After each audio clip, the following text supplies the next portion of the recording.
Got it to Messer in front, backhander scores! The puck back in. Campoli trying to clear it. Burrows is fresh. Lost the puck loose to Edmonton. Back in for Alex Burrows. It's up in the air. Now McKinnon to the side. Oh! With the left glove! Are you kidding me? What a save! Hey, Canucks Nation, Brandon Alston here, play-by-play for the Edmonton Canucks. You've got it locked in the line change, the Vancouver Canucks podcast.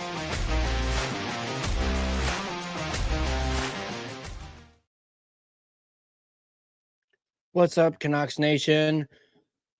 Welcome to the post-game show. Vancouver Canucks lose by a score of 5-2 to the Seattle Kraken. They, of course, dropped 3 out of 4 games to the Kraken, and not much to really say right off the bat with this game, but let's go ahead and just jump into the goals and take a look at that.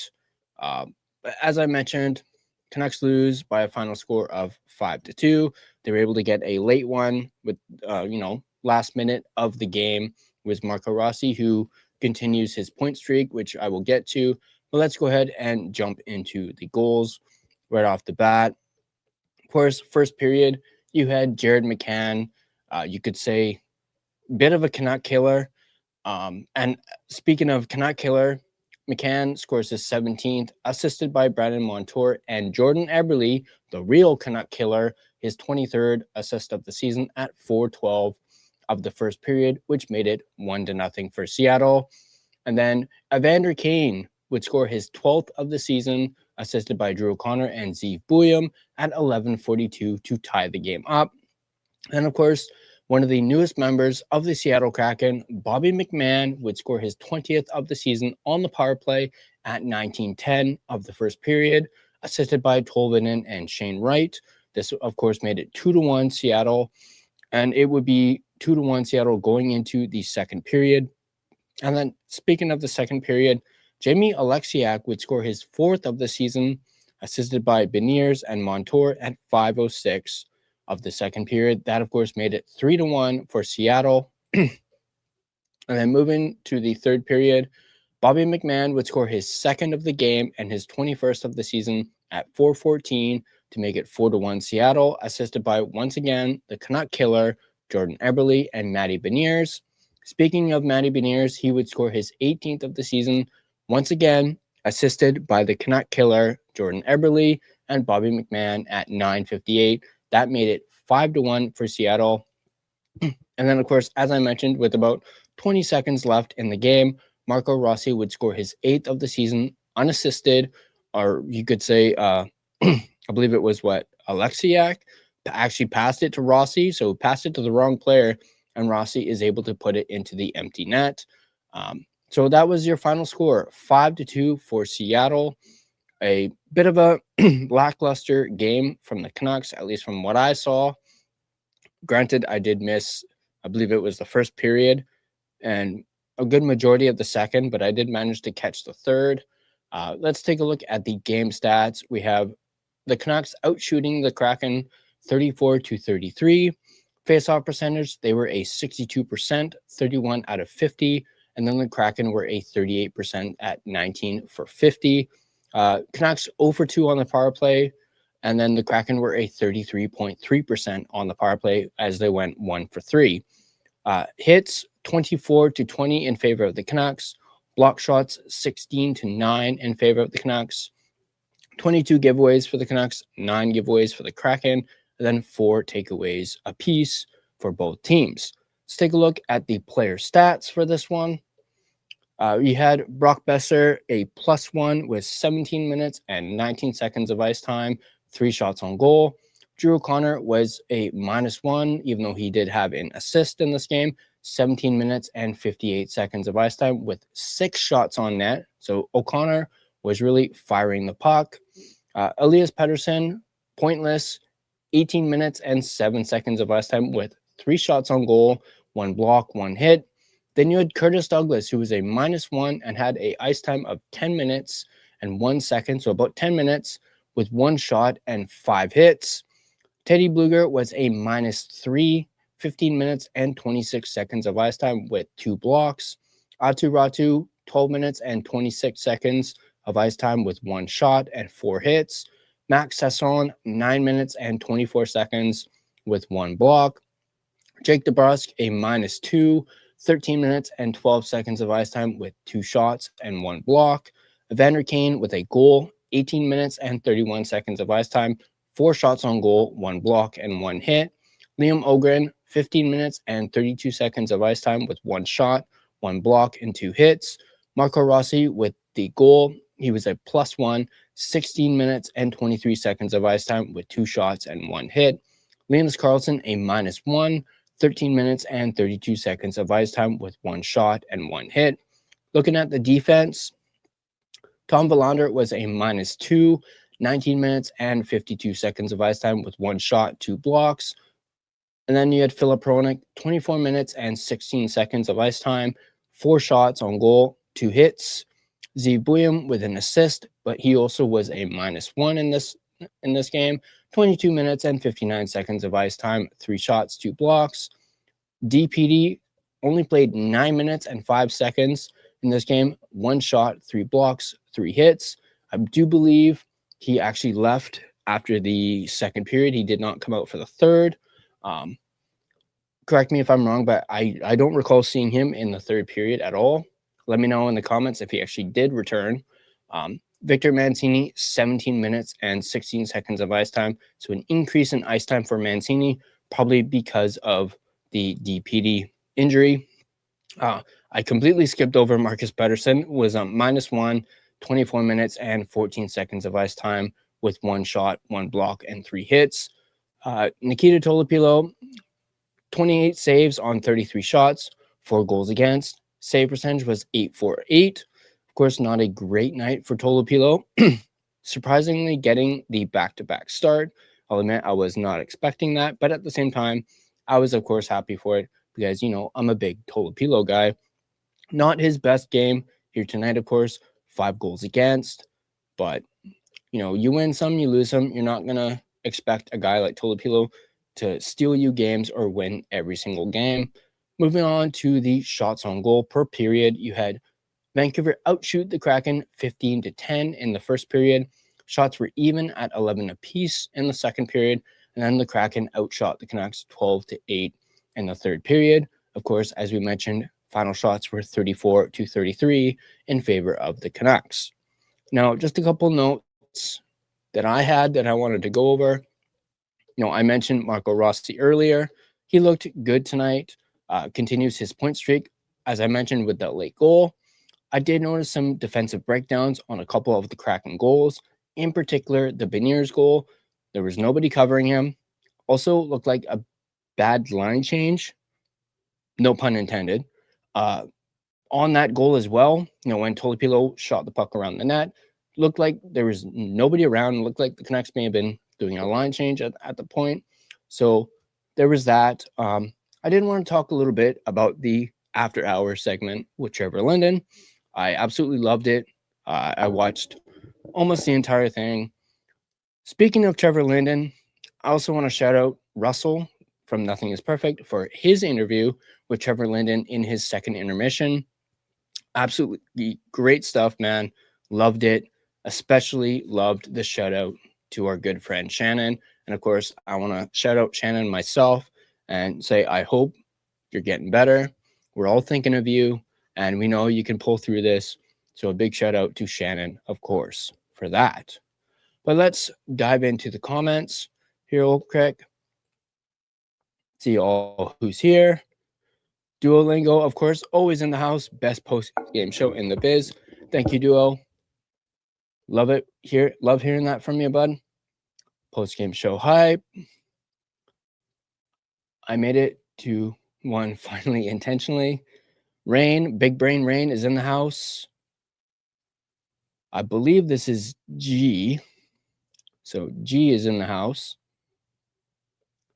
Rain, this is Grubauer's first season since he joined Seattle back in 21-22, where his save percentage is over 900. He's in year 5 of 6 of his contract since he signed. Ironic given that he's the backup now. Yeah, when I noticed that Grubauer was playing tonight, I thought for sure the Canucks would at least get some more goals in. I know the cord is very good. So the fact that Grubauer was in net, I was a little surprised that Canucks did not put the puck past him a little bit more than they did. But no, it is the Canucks we are talking about. Good and apathetic, just the way I like it. Lefty's in the house. Good to see you, Lefty. Are you talking to me or somebody in the chat? Let me know.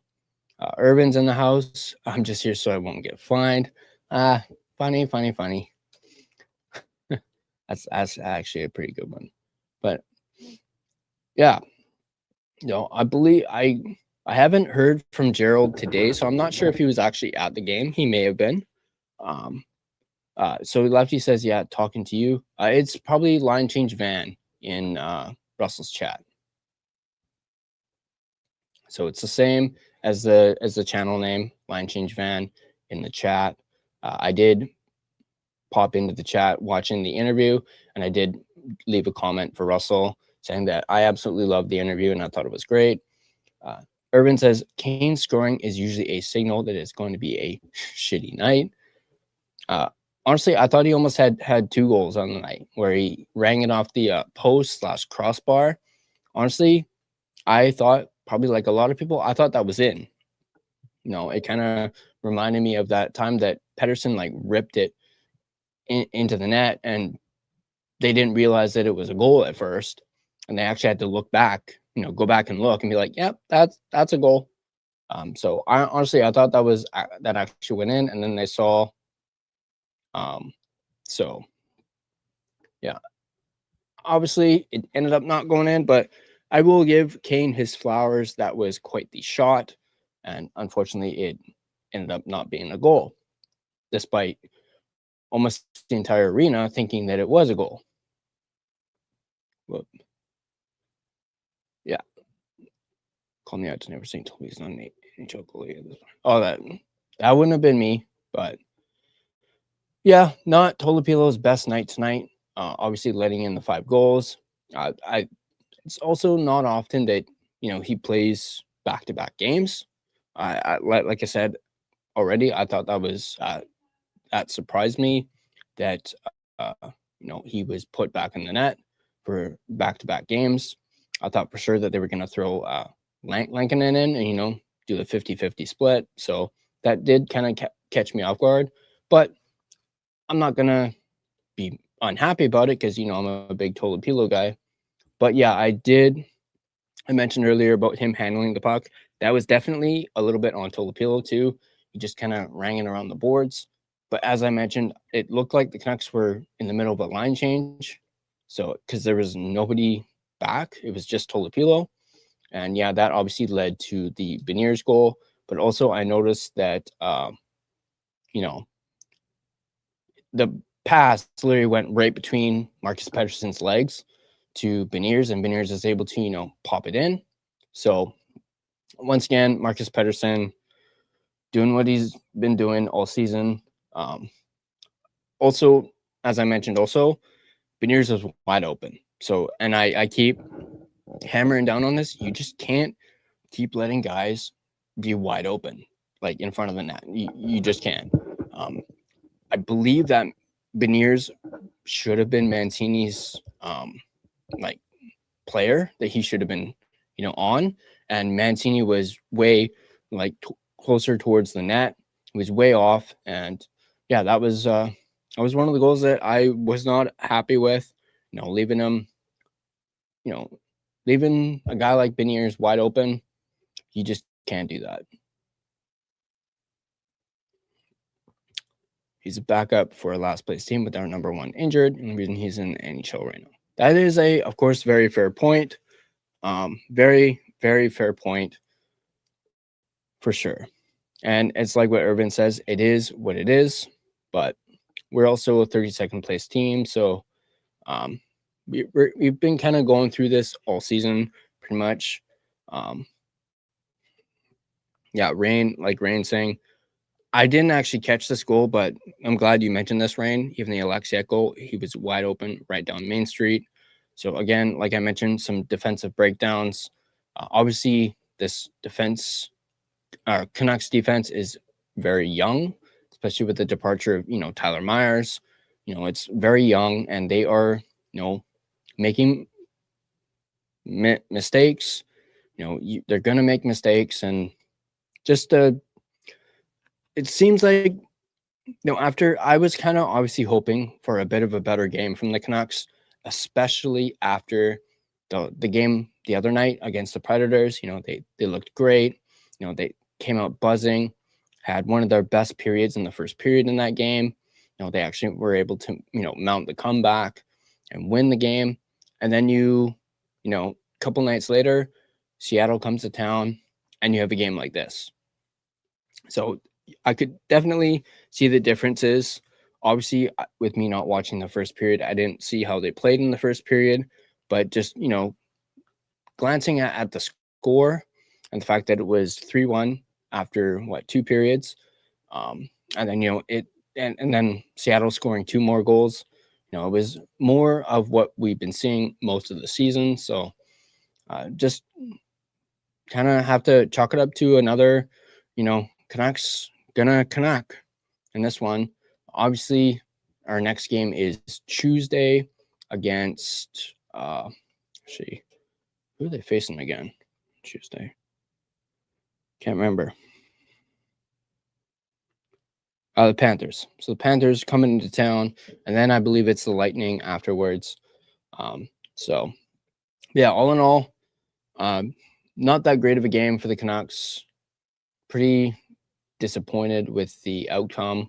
But as I mentioned earlier, at least, we're seeing Marco Rossi, get another goal. He obviously had the 3 points against Nashville. He seems to be starting to look a lot better. I didn't really notice the Bro line as much in this game as I did in the last game. I know Ogren had that kind of breakaway towards the end of the game that ended up leading to the Rossi goal.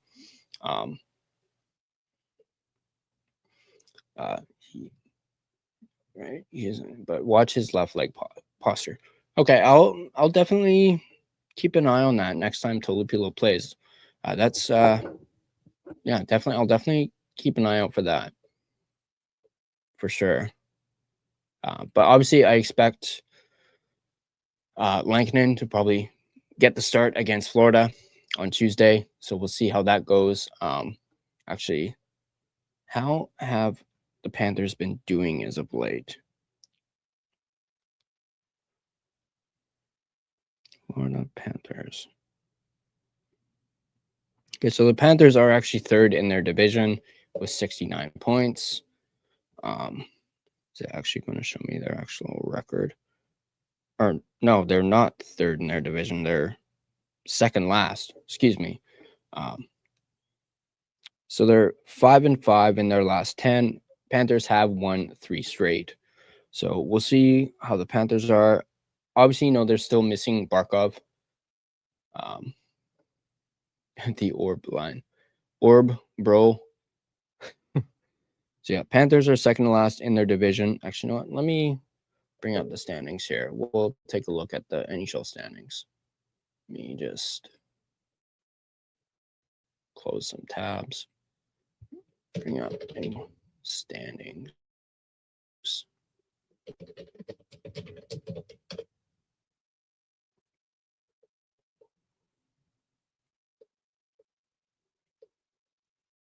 There we go. Show me the actual website. Oh, there we go. There we go. Let me swap over here. Don't need that.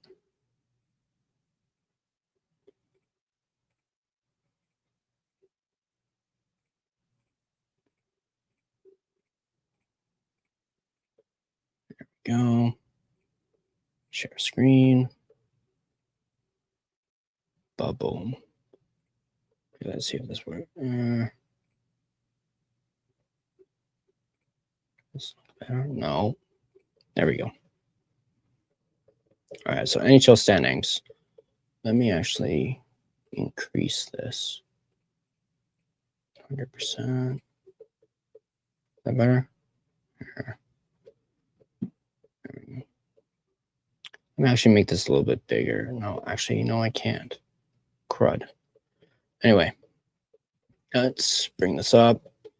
Okay, so we got in the East, in the Atlantic. Speaking of the Atlantic, Buffalo Sabres are first in the Atlantic with 88 points, 41, 20, and 6. They are 9-1 in their last 10. So obviously surprising to see Buffalo, although we all know Buffalo went on that bit of a heater. Tampa Bay Lightning with 84 points in second, 40 and 28 in 65 games. Montreal Canadiens are 2 points behind the Lightning with 82, 36, 19, and 10. You got the Carolina Hurricanes leading the Metropolitan with 90 points. They got a good, nice, about 11-point cushion on the Pittsburgh Penguins, who are second with 81 points, 33 and 18 and 15. Wow, 15 overtime losses for the Penguins. Yikes. They are actually tied with the Islanders, who are 38, 24, and 5 with 81 points. The Islanders have actually been pretty hot lately, 7, 3, and 0 in their last 10.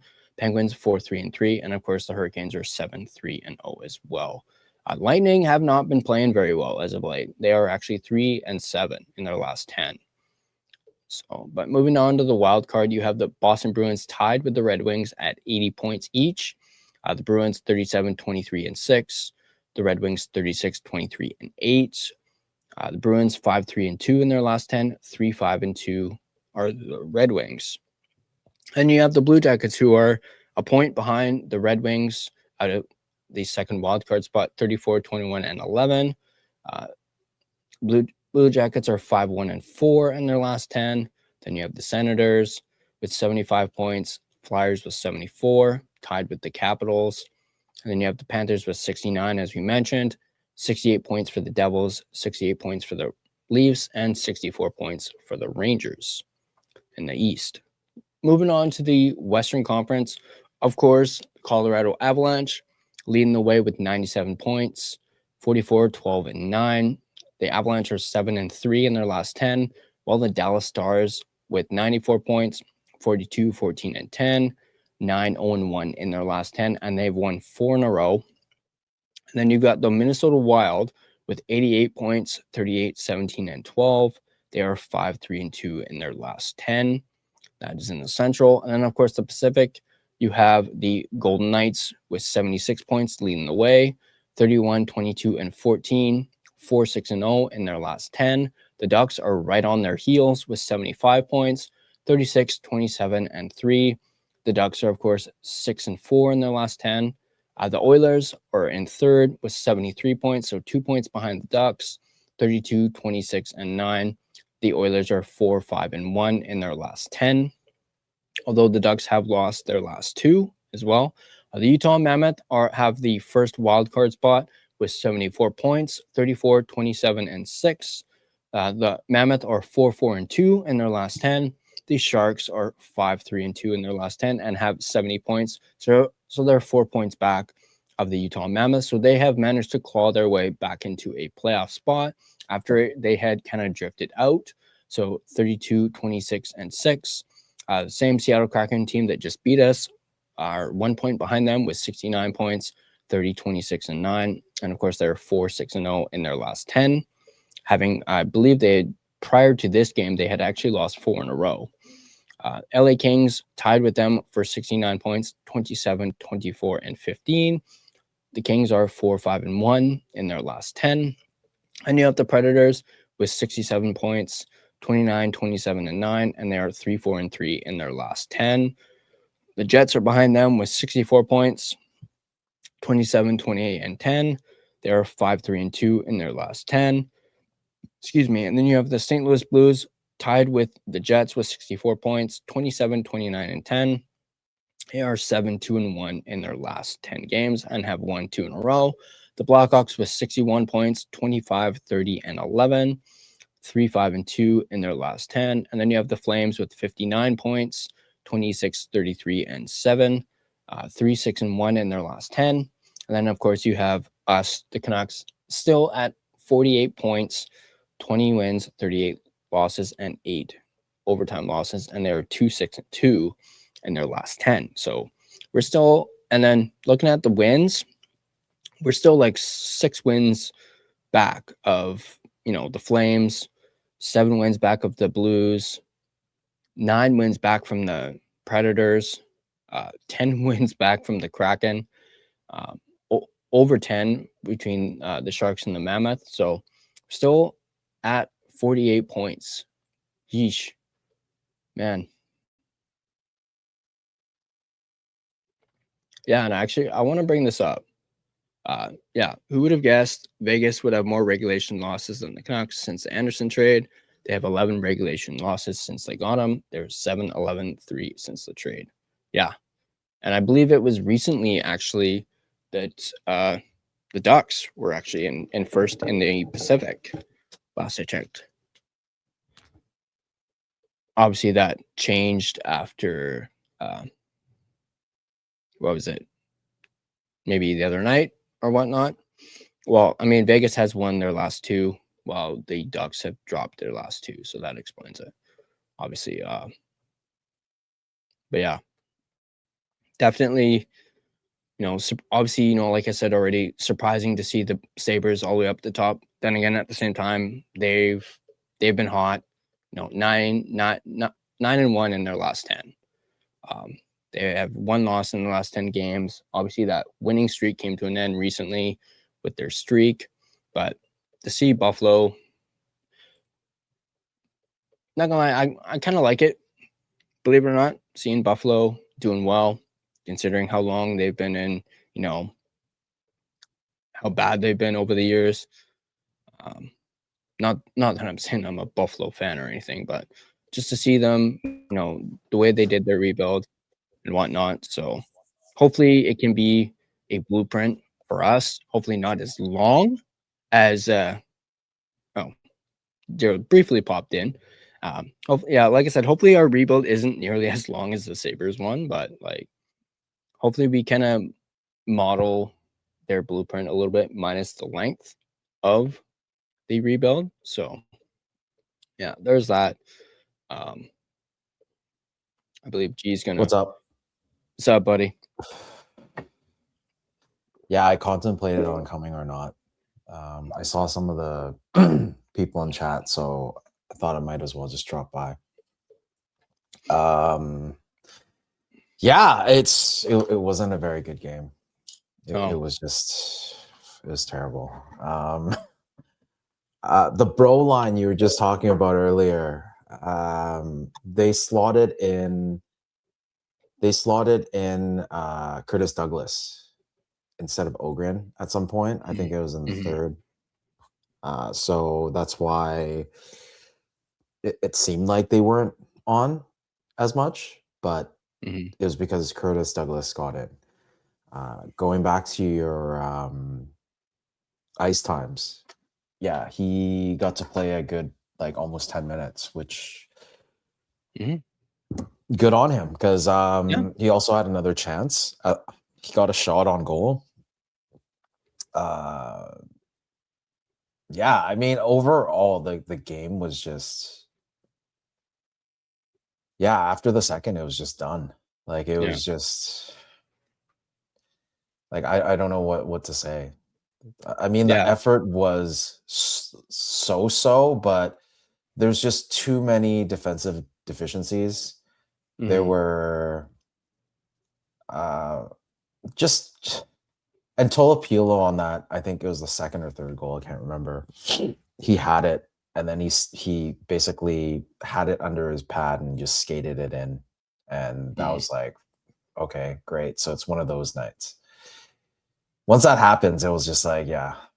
And then at 4-1, there's a Canucks power play. PD was pulled down. It was kind of weak. Basically, PD felt at the stick and then just collapsed and got a penalty, which is PD fucking sold that. PD sold that for sure. I saw that and I was like, PD fucking sold that. It made so, me chuckle. It made me chuckle. like, it's just, I mean, okay, great. You're getting a power play, then make something out of it. It just, Yeah. like, for half, like, they couldn't get in the zone for the first minute. I think they finally got in maybe like 110 into the penalty with 110 left, and couldn't really get it set up. Maybe had like a shot, and that was it. So yeah, like the defense, like even Marcus Pettersson tonight, there were some questionable passes like from behind the net. Trying to thread a pass like across in front of the goal, and Seattle almost capitalized, but they Tolopilo was on it. It just, yeah, I don't know, man. I just feel like you have one good game and then another bad game. Like the road trip, I think, was the start of something, and it was great. The effort was definitely there. Lankinen was playing lights out. Yeah, and then they come home and it's kind of the same again. Like the game that Yrvin and I went to, it was just the effort wasn't as big as the road games. And then they come in and pull off this like down 3-2 or down 3-1 and come back and tie it and win against Nashville. Like where are these performances? Like, it's just, they're so consistently inconsistent that it bothers me a little bit. Like if there is effort game in, game out, and they lose, fine. It's a game. But when the effort isn't there, well, okay, I'll give it to them. They outshot Seattle tonight. I think the count shot, I can't remember the last time I saw it, I think it was like 34-33. Yeah, that was the final shots. Yeah, so 34-33, and there's just some misreads. Tolopilo wasn't as sharp. Didn't expect him to let in 5 goals, which is this is your boy, man. What the hell's going on with him? Like 5 goals, but it is back-to-back game. Well, not back-to-back game, but back-to-back starts. Yeah, I was about to say, I was a little surprised by that when they announced that they were going to run with the same lineup. Tolopilo was going to get the start again. I was like, oh, is Foot like watching us, our post games, where I'm like ripping into him, be like, start Tolopilo more. I was a little taken back by that, but obviously with them, pulling out the same lineup they did against Nashville, obviously that meant Höglander sits again. So I wasn't too thrilled about that. I mean, I'm not liking this Höglander sitting. I'm really not liking this benching. Yeah, nothing against Douglas. I think he should get like a look, but you could have sat Douglas for one game and had Höglander in there.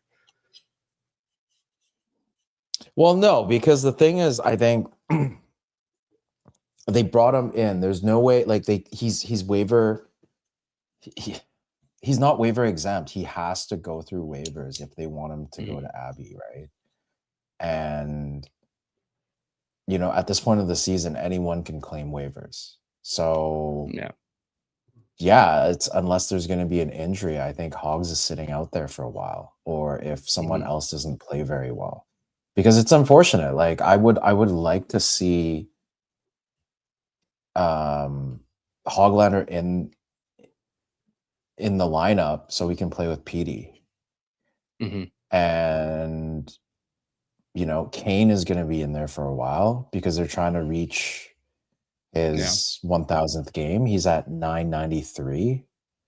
So there's at least another 7 games of Kane before they actually bench him. I mean, good effort today.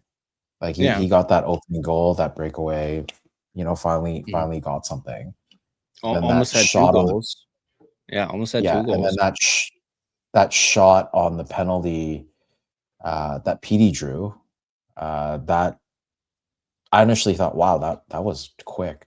Like, Yeah, and who was the goalie? I can't remember. Grubauer. For Grubauer, yeah. Mhm. That was on him. That was totally on him. Like his glove Oh, wasn't yeah. even anywhere close to saving that. So his post bailed his ass out. Oh, yeah. He's lucky that didn't bounce off of him and dribble, like, into the net because it bounced kinda off his back and then went in between his pads. But Yeah, he's lucky that didn't just bounce off his back and go in. Or if one of the Canucks were able to see it before it went to his pads, I could have just quickly, tucked it in. because I at think it was that point, Dog, I actually. believe. Yeah, I don't know, but at that point, it was still 4-1. It would have been Mhm. 4-2. So a game could have been. Yeah, it's just there were a lot of block shots, and even though they got 34 through, 1 goal. So Grubauer, it wasn't necessarily all Grubauer. It was just the shot selection wasn't great, and the guys in front of Grubauer was playing well. Like they were blocking Mhm. shots, and even like I think a Willander shot hit. Can't remember who it was. It was a Seattle player, and he wasn't even trying to block the shot. So that kind of explains to you like what kind of shots they're taking today. It's Mhm. just whatever here. I'm just going to take a shot for the sake of taking a shot. It's not even like clear. Like it's not even open. There's like no chance. And another thing that I really noticed was PD doesn't Mhm. really like PD has shot the puck, but especially on power plays, yeah, you kind of see that he's pretending to shoot the puck, but all he's doing is looking for those like those passes, like those slap passes, where either it's for deflection or yeah, it's still the same old PD. And he wasn't. I didn't like. I was in and out of watching the game because it was just so boring, right? But the every few times that I saw PD, it just like he wasn't playing a very good game. Like giveaways, like even the Mhm. defensive aspect of the game that he's pretty much improved dramatically. Like it wasn't it like yeah, it's goddamn Saturday night, man. Like this is you're on hockey night in Canada. Mhm. Play that fucking game, please. Like if you're not getting the Yeah. offense, at least play some defense. Like yeah, like Yeah. Russell says it right here. Damn, the Canucks suck. Yeah. What's going on, Russ? Yeah. Speaking of By Russ, the way, but if good if interview he's with down, Linden. yeah, if he's down, I want to try and get Russ in here because I want to pick his brain about that. Like right now? Because Right I now, watched yeah. that. Yeah, I watched that interview. I fucking loved it. I thought that shout out for Shannon was very heartfelt. I love that part. That was great.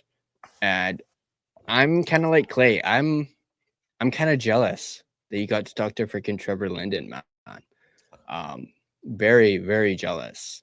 So yeah, I'm gonna send Russell the link. He said he's down, so let me get Russell in here and we can talk about the game. We can talk about the interview, and yeah.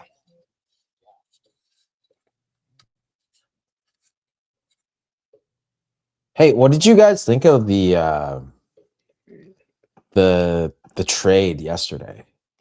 So Bloom was traded away for I can't even remember what that guy's name is. Did you know there was a Canucks trade yesterday, Tyler?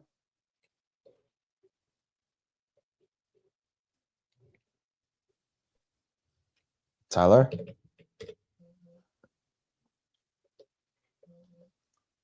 Oh, Mr. Tyler. Yeah, so it was like a minor trade the other day. Yeah. I noticed it was Josh Bloom going the other way, and then us getting Jaden Grube. Yeah, Jaden Grube. It's a little unfortunate because I always thought that Canucks were very high on Bloom, and Bloom's only 22, and it's very rare to get a power forward like that.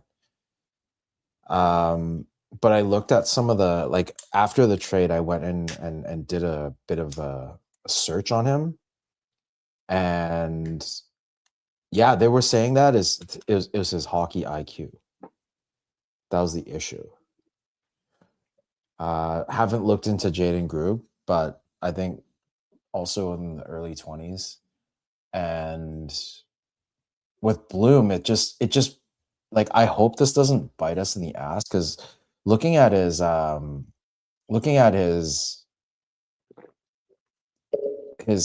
reels, like, of his plays and all that, like, he's a pretty good player. And it's like, we need power forwards like that. And I think if we look back at, say, Bertuzzi, when he came in and all of a sudden that became the West Coast Express, Bertuzzi took a while before he actually got it going. So I think, yeah, power forwards are probably a bit more like late bloomers as opposed to, say, defensemen or just your typical, forward. So yeah, I don't know about this trade at all, and I feel like they gave up too early.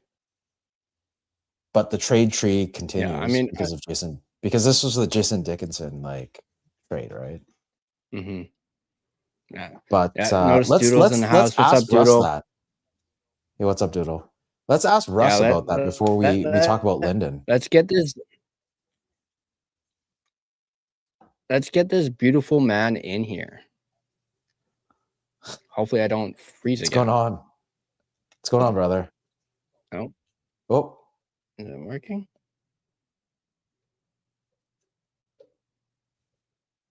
What is going on here? Can you hear me? Hello? Testing? 1, 2, 3. There we go.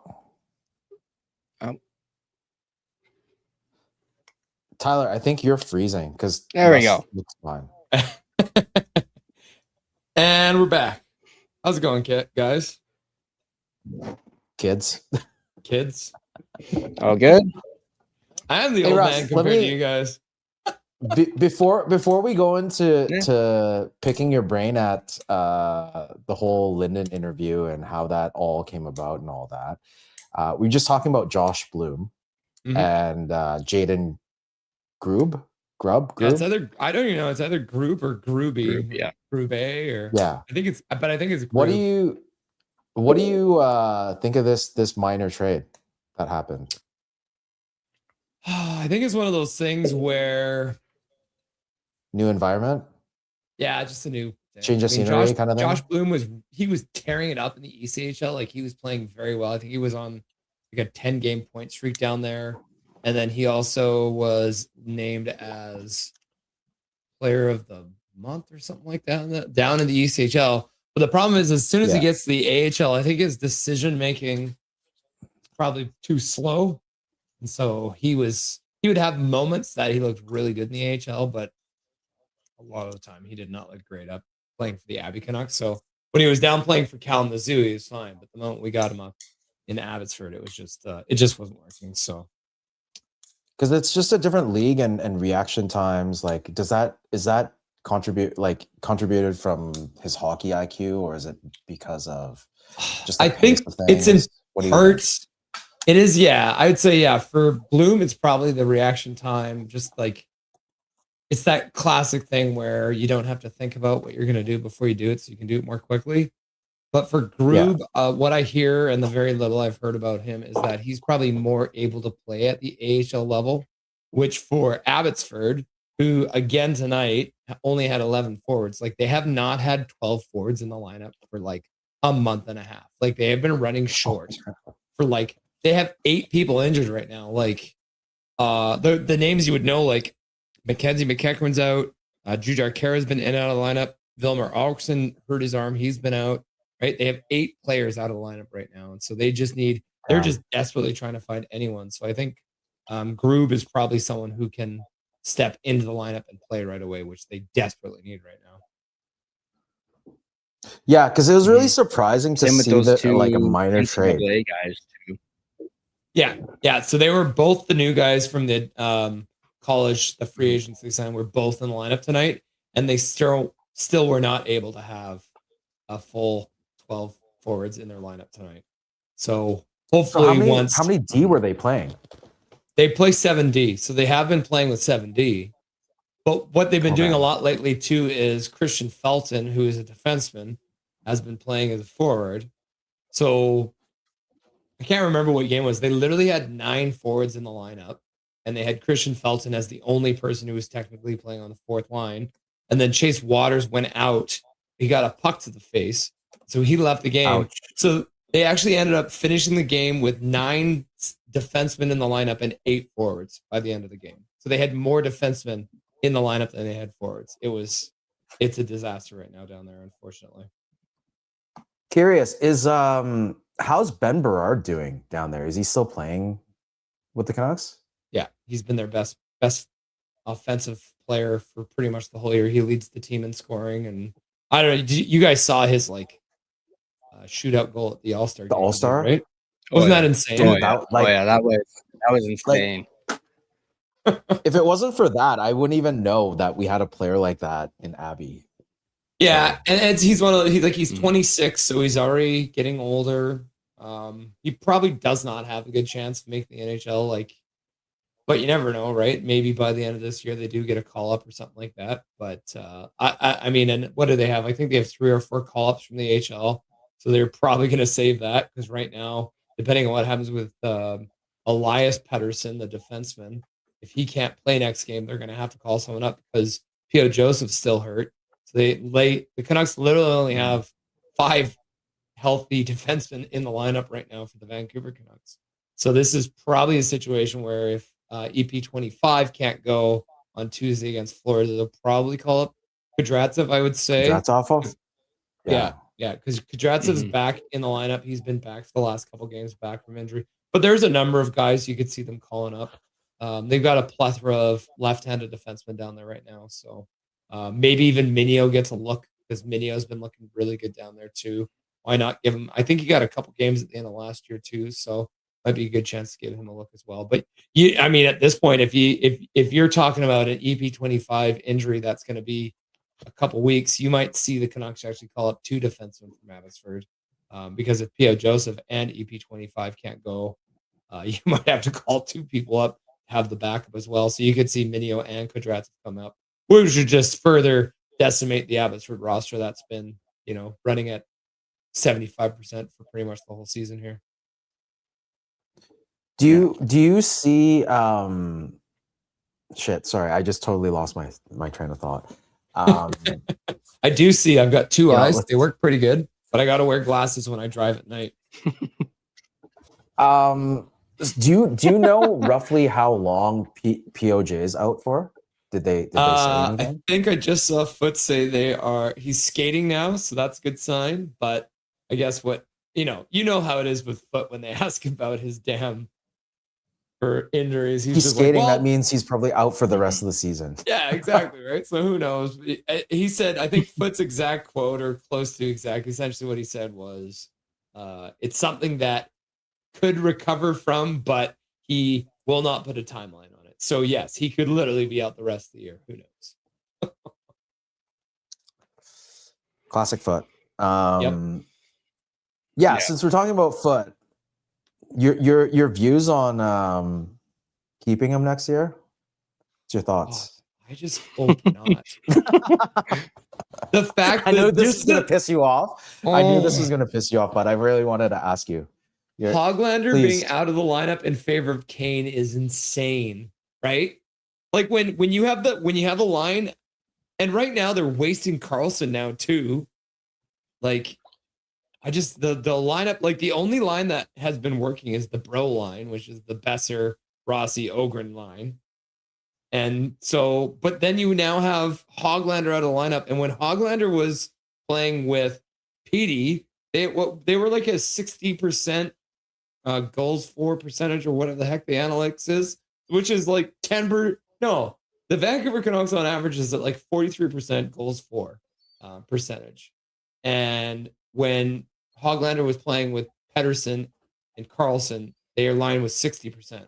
So they were a full 17% better than the rest of the team. And for some reason, that gets Hoglander put in the press box, which at the end of the day, I think it's just because they want to get Kane his 1,000 games because he's buddies with Aquilini.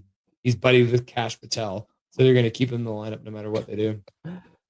So six more games, I think. Kane's at 993 right yeah, now. And then just sit him and then just get the young guys in. Or sit DeBrusk again because he was absolutely invisible again tonight. And also, I was watching earlier, you're talking about like Petey not shooting the puck, but I mean, he's been setting up DeBrusk the other night. He set him up for a beautiful pass in the slot. Brush shoots 4 feet wide. Perfect slap pass down to him on the side of the net. He chips it wide of the net. Like DeBrusk has no finish. Even on the power play, he can't finish anymore. So like just sit DeBrusk again. He's most likely out the door by, if not the draft, by the offseason. Yeah, I was just watching Rev Trev before I came here, and I said to Rev Trev, let's trade our mini pick and DeBrusk to someone to try and move up higher in the draft. Maybe we could. And then when I was thinking about it, I think Boston has 2 first-round picks. Toronto. They have the Toronto they got one pick, of Toronto's picks, right? And so then maybe we can trade DeBrusk, our first, and maybe one of our seconds coming up, and move up and try and get up to a high enough place where we can maybe look at drafting Malhotra. Because if you can get into a position where you're drafting Malhotra, that would be sick, right? Yeah. I think I got Tyler into Malhotra. He, like, when I first talked to him on the stream one time, I was like, hey, look at this kid. Like, he wasn't even in top 10 at that point. And I was like, dude, like, if we can get this kid in the low, like, if he doesn't improve, we can get him at the lower, we could probably get him at the mini pick. Yeah, that's before we even got the mini pick though. But it's gonna be tough because he's playing himself up past, like, within top 10 right now, and it's gonna be very hard for the Canucks to get him. He literally might go to be top 5, right? Yeah, and it's no, because as a centerman, you don't have someone like over 6 who's right shot and actually has some wheels. Like, I was watching some of his clips and I was just like blown away. And that's why I told Tyler, I was like, dude, look at this kid. But the only issue is Malhotra, like his dad. So what is it going to be like? Like, you know, he'll come in, he'll probably play for Abby, so he plays for his dad. Is there going to be a conflict of interest or any sort of issues there? You think? Well, I would hope that by the time we get Malhotra, I hope Manny's coaching the Vancouver Canucks, since there is no conflict of interest, right? Like, honestly, so there's your answer. This is the thing, and we'll go back to the Abby Canucks because like I said, they have 8 guys out of the lineup, and they didn't play, like, they got blown out tonight. But the Abby Canucks are in every single game. Their systems are great. Manny Malhotra's attention to detail is incredible. Was it Canucks Conversation at Lapierre on the other day? I'm sure you guys watched it. And he was just singing the praises of Manny Malhotra's detailed-oriented, you know. So for me, it's like, man, just like get Manny up here before what ruins all these young guys. Because, and even like, we'll use tonight as an example. I think Connor Gale is in chat right now. He's like, Marcus Pedersen is trash, right? He chased Everly into the back of the net. Everly put the puck out front, and Matty Beniers scores a goal, right? Yeah.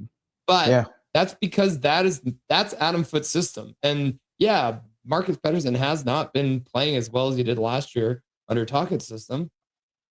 And that might be for a bunch of reasons, but under Tocchet's system, Marcus Pedersen's not chasing Everly into the back of the net. He's picking up the man in front of the net and preventing him from even getting a shot off. But tonight on that play, I think it's the system. Adam Foote's system is trash. You think it's the systems? Yeah, 100%. So you don't think it's just the players just like losing their assignment? No, that's the system. This is the system. They're playing man-on-man defense. That's what Adam Foote wants them to do. He wants them chasing people into the corners. And if Marcus Pettersson on that exact play, because he thinks he wants to play like, I think he is trying to make them play like the Florida Panthers, who play more of a man-on-man. But I mean, like Tampa Bay, John Cooper, they play zone, and they're very good structured defensively. And look where the Florida Panthers are this year with their man-on-man defense now that they've lost some of their pieces, right? So it's just, for me, I think it comes down to system. It's really unfortunate because like Adam Foote was one of the, like, I really liked Adam Foote as a player when he played for the Avs, but coaching wise, it just doesn't seem like it's working. It's kind of like you're great players, but it doesn't necessarily translate to you being a great coach. Look at Gretzky when he was with 100%. The Coyotes, kind of thing, right? So he was terrible as a coach. Yeah. So I mean, as a GM for Team Canada, he was okay, but as a coach, he wasn't that great. And it feels like it's time. Yeah. Well, I think the funny thing I always bring it back to, and everyone's had that manager who got promoted because they were really good at their job to be a manager, and then they're a shite manager because they don't know how to manage. There's a difference between being able to do a job and being able to tell somebody how to do a job. They're completely different skill sets. So then you have people like Foote and Gretzky who are like, I don't understand why you guys can't read this play and do this thing that I used to do. And it's like, well, because they're not as good as you were at the thing. And so now you're not able to describe to them how that should be done. So it's just like, I don't know. Adam Foote, great defensive defenseman, but also he has changed the defensive system from what Rick Tocchet was coaching. And under Tocchet, the Canucks were a very good defensive team. The Canucks are dead last. They're 32nd in the whole league when it comes to goals against. Like, it's not even close. They're what are they, like a minus 80 something now in this? Like, and they're literally giving up more than a goal plus per game against in this league, right? Like, this is like a terrible defensive system. And I think it comes down to the systems because Manny Malhotra's team lost, tonight, but they're not in the last like 2 months. They're playing 500 hockey. They're winning 3 games in a row. They're losing 3 games in a row. They're winning 3 games in a row. They're losing 3 games in a row. It's been crazy. But if you were to remove the first part of the season when the Abbey Canucks were decimated by the fact that everyone got called up to the Vancouver Canucks, and on top of that had their own injuries, if you were to take out that first 21 game segment, the Abbey Canucks would be contending for a playoff spot right now. And they have been decimated even worse than the Vancouver Canucks are. That tells you the difference between Manny Malhotra's system and Adam Foote's system. So one last thing before we go for the whole Trevor Linden. So do you think it was a wrong decision to bring up, to keep Foote as opposed to move Manny up? Because the issue would be who would take Manny's spot in Abbey, because with what happened with injuries and all of that, I don't think anyone else would have been able to deal with that. Honestly, and they'd probably be in a worse position. It's so hard to say what's going on in all these boardroom meetings because, like, me and Dustin for a while there, we were fully convinced that Rutherford hired Foote to trick Aquilini into having this team tank. Like, he is. And I did a breakdown on my stream of Adam Foote's tenure with the Kelowna Rockets. He didn't coach a single full season as a head coach in the WHL. He never made it through. He was hired as a replacement in the first season he coached in the WHL. He coached 54 games. The numbers went brutally down. They went from being a team that scored like 3.2 goals per game to a team that scored like 2.2. And then their defense went from only allowing 2 to allowing like 3. Like, all the metrics went reverse in all the worst ways possible. The next season starts. They start again. Same thing. Terrible numbers. And then 54 games into the next season, they're literally hosting the Memorial Cup, and they still fired him, even though they were hosting. That's how bad he was. And the moment he got fired, and this is the year where COVID kicked in, so we didn't get as much numbers as I wanted to pull, but the moment he got fired, their goals for went up by almost a full goal, and their goals against went down by like a half a goal per game. Like, the moment you got a different coach in there, They didn't change any of the players. They just changed the coach, and bam, the team was like exponentially better. And then obviously the Memorial Cup didn't even happen that year because that was when COVID all kicked in and all that. But like I said, Adam Foote never coached an entire season as a head coach, even in the WHL. So when me and Dustin look at those numbers, I honestly, part of me believes that Rutherford was like, oh, on a couple levels, Adam Foote being hired will make us appear that we're trying to appease Hughes, because Hughes is like, Adam Foote's my favorite coach that I've ever had. And so publicly, that would make sense. If we're trying to keep Hughes, then we would hire his favorite coach. So then when they already know that Quinn Hughes is about to leave the team because he didn't want to be here, and they knew that way before they hired Coach Foote as head coach, then when Hughes leaves, then they have a scapegoat, right? We did everything we could to appease you, Hughes, and you still chose to leave us. So I think there's a lot of what Rutherford does is very puppet mastery. And I have no way to prove this, but by watching like all the Canucks content that you could possibly get and watching every single game and looking at Adam Foote as a player and all the different moves that this management team makes, it tells me, part of me believes that the only way that they were able to tank so hard this year was because of Foote, and that was part of the plan, because Aquilini was never, ever going to accept a year this bad. So you're thinking, you and Dusty are thinking that this whole tank was, premeditated. It was something that they wanted to do. It was something that it was the plan the whole time. As soon as the thing went down with JT Miller and EP40, I think it kind of started with Zadorov and Lindholm, because I think they thought they could convince Zadorov and Lindholm to both stay here. And then when they realized they couldn't convince Zadorov and Lindholm to stay here, and then the JT and EP40 thing blew up even more, I think Rutherford was like, this situation has gone to hell. And you've seen him say it in a few interviews where he's like, the moment we started losing those players like that, the core that we had was no longer the same. And then add on top of that, the fact that Thatcher Demko, his injury happened right before the 23-24 run. And without Thatcher Demko, this team isn't the same either. So suddenly Rutherford's looking at it and it's like, there is no way we can be competitive.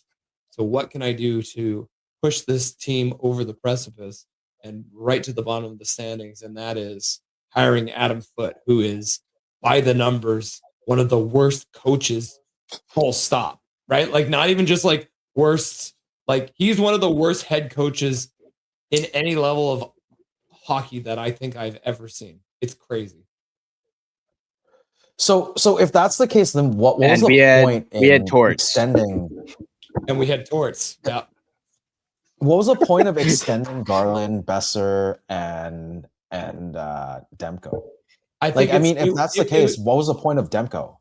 Well, I think part of it is, I think that's all part of the same puppet master part. And I mean, I'm still wearing my tinfoil hat with all this, but when you're signing all of Quinn Hughes' buddies, you're essentially doing literally every single conceivable thing that you could have done. Like, I even go back as far as like slapping the C on his chest to say, when they put the C on his chest, I think part of that was them trying to convince him to stay. And I think the last 2 years, I think they had a real good sense that he was not going to be signing with this team. And I think slapping the C on his chest, signing all of his best buddies to long-term contracts, I think they literally did everything they possibly could to keep him here. And then it just didn't work. So, yeah, it sounds a little crazy, but I don't know. I just can't get over that. I honestly think that Rutherford is playing like 4D chess. Because that's like, if that's the case, why the hell did they not just trade him in the offseason? Like, if you traded Quinn Hughes in the offseason, and it just would have been better. Like, the return might have been better. But the thing is, I think Rutherford knew Quinn wanted to leave before Quinn actually said it to the team. Quinn never came out to them until they were in season to say, yeah, no, I'm done with this. So I think it was on Quinn Hughes I think Rutherford was doing his thing where he was reading the room, and he had a good understanding that Quinn Hughes wouldn't resign. And so then once Quinn Hughes was actually like, okay, we're losing, and then the beginning of the season happened, that's when I think Quinn Hughes went to them and said, okay, I'm officially telling you I will not be re-signing with you. And at that point, then they made the trade. And that trade happened quick. And I mean, if you look back at the games where Quinn Hughes really gave up on this team, when he became Quinn Hughes, where he was slacking off and lazy on the back checks and not trying as hard, it was like Slamming a stick on the net. Yeah, like he was like what was it, like JT. 2 weeks after that, he was gone, right? So that I think that was when he was like, screw this, I'm out of here. This is nonsense. We're never gonna win here. Get me out of here. And then I think that's when the trade went down. Yeah, it's just unfortunate. Like Yeah, it just feels like Vancouver was never good enough for Quinn Hughes. Yeah. Well, I mean, even like the other day, me and Dusty were talking about it because the comments from Foot where he said that we're getting leadership in this room that we haven't seen in years. And that for me was almost a dig at Quinn Hughes as a captain because he clearly didn't have control of this room. And then Dusty, my co-host, he actually was at the Canucks golf tournament. And he was hanging out with the players. Milford? Yeah, he didn't actually say the name of it, but is that the one they do at the beginning of the year? Yeah, the Usually? Milford. Yeah, so he was hanging out with them, and that was right around where the kind of the rumors about JT Miller and all that kind of having troubles. But what he said essentially is you had Demko, Besser, and a bunch of the boys and Horvat. So Horvat was still on the team. So we're going pretty far back. But like those boys were all hanging out and having a good time. And JT Miller was nowhere to be found, right? Like he was just like pissed off, hanging out all on his own, right? Sort of a thing. So but wasn't that during the time that his mother-in-law was going through cancer? Yeah. And I mean, you feel so bad for him, right? Because that's when the bubble happened too, right? So you feel terrible for JT Miller on that side of things. But at the same time, like it was clear to Dustin that JT Miller didn't really want to be here either at that point. And it's hard to say, but then they end up choosing JT Miller over Bo Horvat, even though he's the captain. And I think that's where this core really started to fracture as soon as they traded Horvat in favor of, and obviously signing JT Miller before they even traded Horvat. Like Horvat had never asked to get out of this place, but the moment they, signed JT Miller to his long-term extension, then it was like clear the painting was on the wall for Bo Horvat, right? So Yeah, I think that's where it really started to fall apart. But then there's also rumors out there that essentially they signed JT Miller under Aquilini's direction because Aquilini assumed that JT Miller was a better piece to win over Bo Horvat.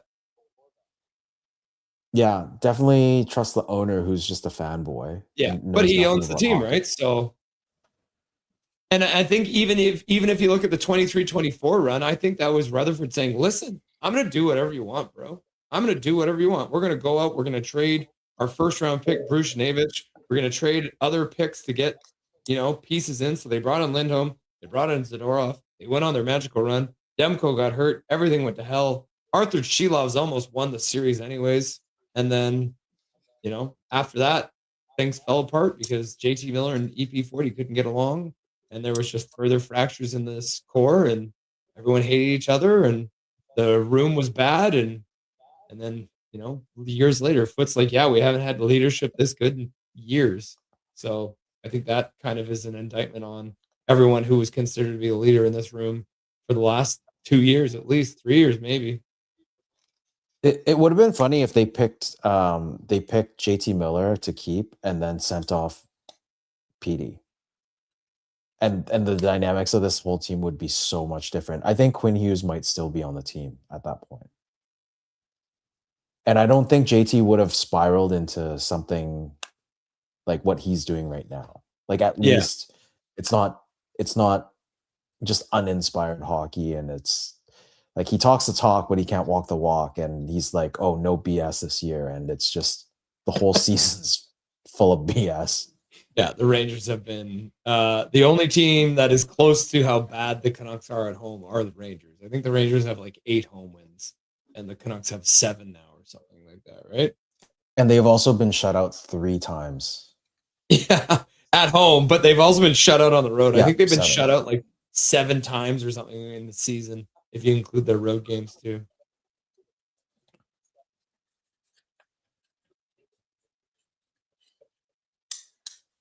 Yeah. I wanted to highlight this because Yrvin. That would have been. Woo! Well, the funny thing is, even if Yeah, you look at speaking of that Yrvin, he's Petey actually situation, Petey was like, I don't want to talk about my contract. I don't want to talk about my contract. I don't want to talk about my contract. Oh, look at it. Swervin Yrvin here to talk about Petey's contract. What's up, guys? Had to get in. We got the full headspace hockey team here. Appreciate that. You should get Doodle in here too. Just make it a free for all. Yeah. Yeah, you were talking about the JT stuff, and we had a pretty rising discussion with Rain on our last episode of Headspace about that. Yeah. Just all the red flags, and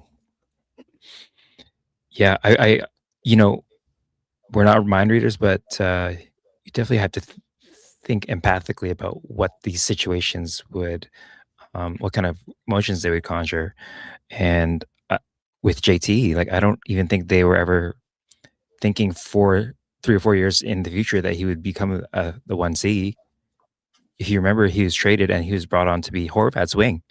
Ferland was the top line winger with Pettersson and Besser. At least that's what they wanted. And then he was a wing with Horvat. And then Ferland got hurt. And then they found out Miller has all this chemistry with Pettersson. And then that was it from Ironic. there. Right? And then fast forward to the Bruce Aridas year, Miller goes off. He becomes like almost 100-point guy. And like, wow, this guy's it. And if you remember, in the midst of that year, he was trade bait. Everyone was thinking like, the offers are going to be astronomical for this guy. If we could just trade for him, we could get so much back.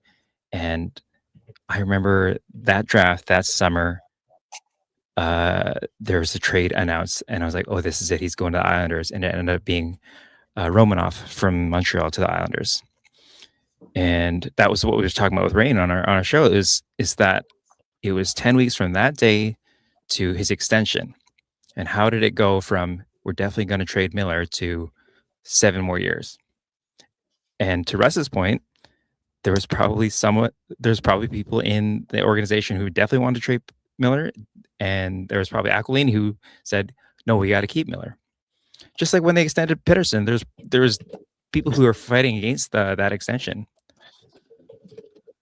And that trade offer apparently for, what was it? Kotkaniemi, who else was it with Carolina? Natchez? And a pick. It was a first-round pick too. And if they sent PD, like, I'm sorry, Russ, I know you're a huge PD advocate, but like if they traded him at that point, I think things would have been a lot different. Like the trajectory of the whole team would be different, but we wouldn't be in tank mode right now. And well, I think 2 things I'll point out is Demko, I don't think would have been healthy either way. And he's a huge part of why this team was so good that year. And then 2, JT Miller has been trash in New York. And I don't know if that would have been any different had he stayed with this team either. And that was always one of the big discussions, was you choose Petey, who's younger, over JT Miller, who's already, 30 years old, or do you choose the younger guy, right? So I don't know. I think we probably would have been in almost nearly as bad of a disaster as we are right now. I don't know if there was any good solution picking between the two of them. I honestly think we were screwed either way. Yeah. I mean, it was ever since Horvat. Like, if they kept Horvat, I think everything would be different. Like, I think that's where the first string comes. Yeah, that was the and the exodus of leadership in 2020 was immense. You're talking about Markstrom, who's really good friends with Pettersson, Tanev, who was the best partner for Hughes, Toffoli, who was he was in Tanner Pearson's wedding, and then Troy Setcher, who's friends with. They're best friends from LA, right? Mm-hmm. we had a good team, man, back then. Like, it was such a good team. Like, even with Tanner Pearson at that point in his career and Toffoli sort of reigniting his career, we had Bo, JT, like that team, like that COVID team. Oh man, that was. But that's the thing is it's on record from a lot of people who were around the team. The Tanev Toffoli fiasco of not re-signing those guys was a direct result of Aquilini saying, do not sign anyone. We do not have money to sign anyone. Yeah. That is the direct result of interference from the ownership. Who knows? Right? Who knows what would have happened in without the book, COVID. never boring. Right? Oh damn. So that's where the first like string was pulled. Holy Oh shit. Doodle hockey in the house. Holy No. shit. Got a five-way It's my, going on. it's my here. first time on screen with Jacob. Really? Yeah. Yeah, same. But this guy, I love this guy. We used to phone in to Rob Fay Nation Radio when Team 1040 was around. He was hilarious. I'm okay. Me I'm too. not I that used funny. to do it too. I was Fortnite Rust. You guys remember Fortnite? Oh, right. Rust? Is that right? Fortnite Rust. You know what's funny? I used to call like Sportsnet 650 now. It used to be TSN 1040. Well, there was other ones, but on Sportsnet 650, last year, I swear to God, I think I called like 80 times. So much so that me and the producer were just chit-chatting for like 10 minutes off radio, just like random stuff about the Canucks. Is pretty funny. And that's why you're like, screw it. I'll just make my own channel. No, well, I just love hockey talking, man. Like, look at this. It's like 12 o'clock at midnight. We have 5 random content creators in here all talking Canucks after a loss. Was it Justin the producer at the time? Oh, I'm not sure. But you know what? A lot of those guys, a lot of those old like Sportsnet and even like TSN guys, like I talked a lot with like Rick Greg Ball Adams and all them and all those guys. Those guys are great, man. Like I remember winning BC Lions tickets on Rick Ball was hosting with someone. I forgot who it was. Oh my God, Rick Ball. Dude, I love listening to that guy before he went to Calgary. Because he does play-by-play for the Jets now, I think, the Winnipeg Jets, doesn't he? Or is he still doing that? I think so. Yeah, nice to have everybody. He was in down here. the depth chart beneath. What are we talking Bashford about and still? shit. Well, the thing we all want to know, the reason why we got Russell on air is because we all want to pick his brain about his big interview. How did you get that going? Like, did you just reach out to him, or you have a contact? No, I have no contact. It was totally random. Mom ties. Yeah. What'd you say? Mafia ties. Mafia ties. Yeah, me and Trevor Lynn are both in the same mafia, so it just works out. Or is it because you met him at Brandy's? Because I met him at Brandy's once. Brandy's is apparently closing off after 25 years. What's Brandy's? I met. We're all married up, guys. We Yrvin. don't know what Brandy's is. Yeah, what is that? I met Trevor Linden after they lost to Minnesota in the playoffs, and they were just like bummed. Like they're like, fuck this. So all the guys were at Brandy's, and we got there because we were bummed too, and we're like, what the fuck? That's Trevor Linden. And we're just like, holy shit. What year was this? this? Brandy. What year is this? Oh God, 2000. It was in the playoffs and they lost to Mini. Okay, so he might not have been married at the time. Oh no, he was. His son is only 8 years old. His son was born in 2017. Yeah, Roman Linden, the tribal chief. Mateus, Roman Mateus, right? Yeah, named after it was Matthias before Owens. that. It was before that. It was like the whatever playoffs. I can go find out. Mini was 03. Yeah, so 03. Yeah. So Russ, Yeah, so it was the 03 playoffs. It went really good. He's great. I think the thing is I was so nervous going into it because obviously I've been a fan since I was a literal child, right? Like my first memory of Trevor Linden, like meeting him was when I think I was like 12 or 13, went to a Canucks game, found out he was injured so he wouldn't be playing, but me and my friend who I was with were waiting by the entrance where the players come out to the bench, and we were there super early, and then we see him walk by down the hallway, and I was like, Trevor Linden! Trevor Linden! And he comes out and talks to us, right? Just two random kids, has a quick chat with us. Like, when are you coming back, Trevor? Right? Like, so like that's, you know, I was like 12 or whatever. That was back, I think probably even before he got traded. That was like the Messier era. And then, so I was nervous as hell. I wrote the questions over the last couple of weeks and I just didn't want to screw anything up. I had like backups on backups for the recording because I've had, even when like I interviewed Eddie Lack, my recording didn't work. So I had to re-record all of my questions and make it look like I was interviewing Eddie Lack. So I was like, I cannot do this crap again. So I made sure everything was set. And then the moment he came on the Zoom call, it was just like, he just put me right at ease. It was just like me and some dude just having a chat, right? So like, as soon as I was chatting with him, he just made me feel very comfortable. And he was just like a super nice guy. So it was just, it was just so cool to pick his brain. And he's just so well-spoken. Like he's been doing interviews for so long. All of his stories were great. He added little things in that I didn't even think about. Like, but it was just fun to like have him, like he even like he swore a couple times, which I absolutely loved. He said ass and damn and shit on my stream. He said shit. Yeah, he said shit. It was He great. just came off as just a dude. Yeah, he's you just know, a dude, right? It's a regular ass dude. So that's what I got from the interview. Yeah, but it's just like all of his, even his stories, like you can just tell, like he's just a guy who loves talking about hockey. So you ask him a question, and you can just see him go back to like he's just back in the day, like enjoying talking about these memories he has of playing for the Canucks, and you know, one of my favorite stories he said was when his welcome to the NHL moment was against the LA Kings, one of his rookie season. Wayne Gretzky's, you know, having a heated conversation with the referees. And so he's like, oh, I'm going to go over and see what they're talking about. And then Wayne Gretzky looks at him and be like, who the hell are you? And why are you here? Get out of here, kid. And then Trevor's like, all right. And you know those weren't the words Wayne Gretzky used.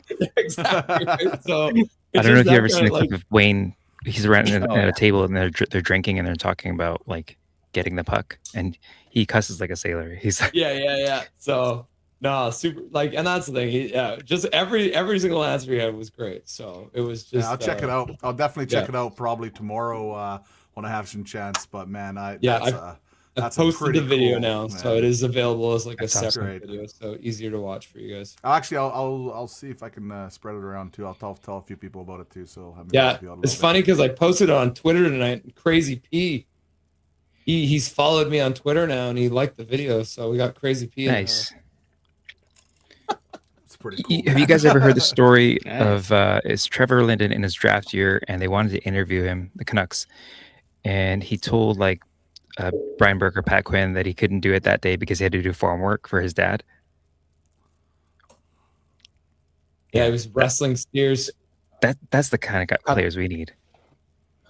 Yeah, Brian Burke was like, yeah, you don't have to come to the preseason whatever workout thing. You're out there wrestling with deers. Have fun trying to brand a bunch of cattle back out there, right? So, and that's why I actually asked him that, because you guys probably saw it too, was there was that clip going around about the Buffalo Sabres line brawl where Gene Ojic ran over Dominic Hasek, and then what's his face? One of the Buffalo Sabres tries to run over Sean Burke. Right. No, it wasn't. It was Matthew Schneider or Barnaby. Barnaby. Matthew Barnaby runs over Sean Burke, and then Rob Ray grabs Linden, pulls him out of the pile, and they were grappling for a minute and a half. I timed it, and so I was like, what was more brutal, grappling with Rob Ray for a minute and a half, or wrestling cattle? And he's like, it's Rob Ray all day long, because Rob Ray's trying to kick my ass the whole time, and the steers they're just trying to get away, right? So he's like, I would rather wrestle a fucking full cow than I would wrestling Rob Ray. So that was funny too, right? Hey, let me ask you guys a question. You know, the NHL draft is coming up here. It's pretty like, this is like probably the most like exciting draft Canucks wise in God knows how long. You know, Verhoff is actually falling off a little bit here in the last month. And I was so clear cut that he was going to be my number 3 guy if we missed out on the Stenberg and McKenna. But now, man, like I've been watching a lot of Reed. I've been watching a lot of Malhotra.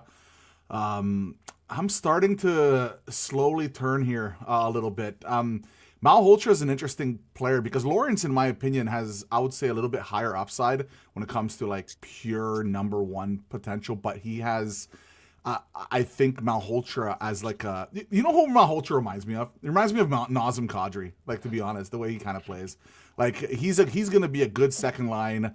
You know, maybe on a first line center on a bad-ish team, but a good second line center for a while. And I've been watching some clips. I've been trying to watch some games, and with Verhoff struggling on top of it, it makes me think, man, like, is it so much a reach now going with a guy like Malhotra or not? And also, it does make me think that this is really, and I don't know if this is a shot or anything, but this is a 1-2 draft, and then it's the rest of the guys kinda, and especially between the 3 and 10 to 12 range. It really is. What do you guys think about all that, and who are you guys excited to watch, and all that lovely stuff? I'm just curious. So the one thing I've heard about Verhoff is his numbers have fallen off, but a couple of people I watch have said that while his numbers are not quite there as they have been, the process has still been there. So even though he's not getting the results that he wants, it's not necessarily that he hasn't been playing well, but the puck just hasn't been going in for him. But having said that, numbers are numbers, right? So, but yeah, I think you're definitely right. Like, 1 and 2 are pretty obvious, but then after that, it could be a free-for-all. And it just depends on what these teams are looking for. Some teams will just draft the best player available, whereas some teams will try and go for positional pieces. So, but I mean, I almost wouldn't be surprised to see the Canucks reach for a center, right? If they end up in third. Do you think the Canucks still have the courage, and I say the courage, to trade down in this draft, where if there's ever been a draft to, if I'm assuming, you know, if we don't get the first 2 picks, right? If we pick third, like, if there's ever been a time to trade down, I feel like this would be the draft, because if you can get 2 guys in that 15-16 range, or you can get, and even moving up with that Minnesota Wild pick, you package with something else and you move up. Guys, like, I'm telling you, between that 3-4 all the way down, like, I like guys all the way down to like 17, 18, no joke. Like, I think there are a lot of really good, first of all, the wingers are, like, there's some good wingers in this draft. And what always happens, guys, always happens in drafts. Centers go first, right-handed defensemen go, right? And these wingers start to drop. If we can get another pick in that middle round, I'm telling you, man, it would probably be the best thing to happen outside of obviously picking Malhotra or something like that. But I'm just curious what you guys all think. The idea of that makes me so nervous, Jacob. You're talking about just to think of 3 or higher. We're talking about the highest we've picked in 27 years. True. So I hear what you're saying, and you know, these guys know I'm a big proponent of farming as many picks as possible. But when it comes to having a lottery pick, which I would include number 3 as one of them, it just makes it so nervous to do what you're saying. Yeah, no, it's because we can't look, okay, the future, we don't really obviously know what's going to happen between these players. So you look at this guy and we're talking about, oh, should we really pick him third? Turns out he's the best player in the draft. Like, we've seen this happen so many times in other drafts. I just, you know, the only guy recently I've been kind of really tracking, because I've been just, a lot of my draft buddies, they all say, just watch this Reed guy, watch this Reed. Like, he's a lot better than you might think. And I didn't really focus too much on him. I have recently. He's a pretty dynamic player, man. Like, he's a lot better than I thought. I do wonder if some of these draft lists are going to start having him even as high as number 3 soon here. I don't know. I imagine that a lot of teams are arranging their draft boards by need, because you hear a lot about Stenberg is over McKenna for a lot of teams. So I imagine that for Reed, he's as high as like number 4 for a lot of teams. Do you guys follow Bill Scouching? Yeah, Scouching's all right. Yeah, nice guy, really nice guy. He's got a couple of guys on his team. He likes Preston a lot. Yeah, and like a lot. You know, his team's list, there was a bunch of them that had Verhoff at 10. So there's, yeah, it seems to be a lot of different opinions. Yeah, but that's, yeah, exactly. And yeah, I like Scouching. Actually, I've been following him for maybe 2-3 years probably now. Even maybe longer when he kind of retired. Mini retired there for a bit and he came back.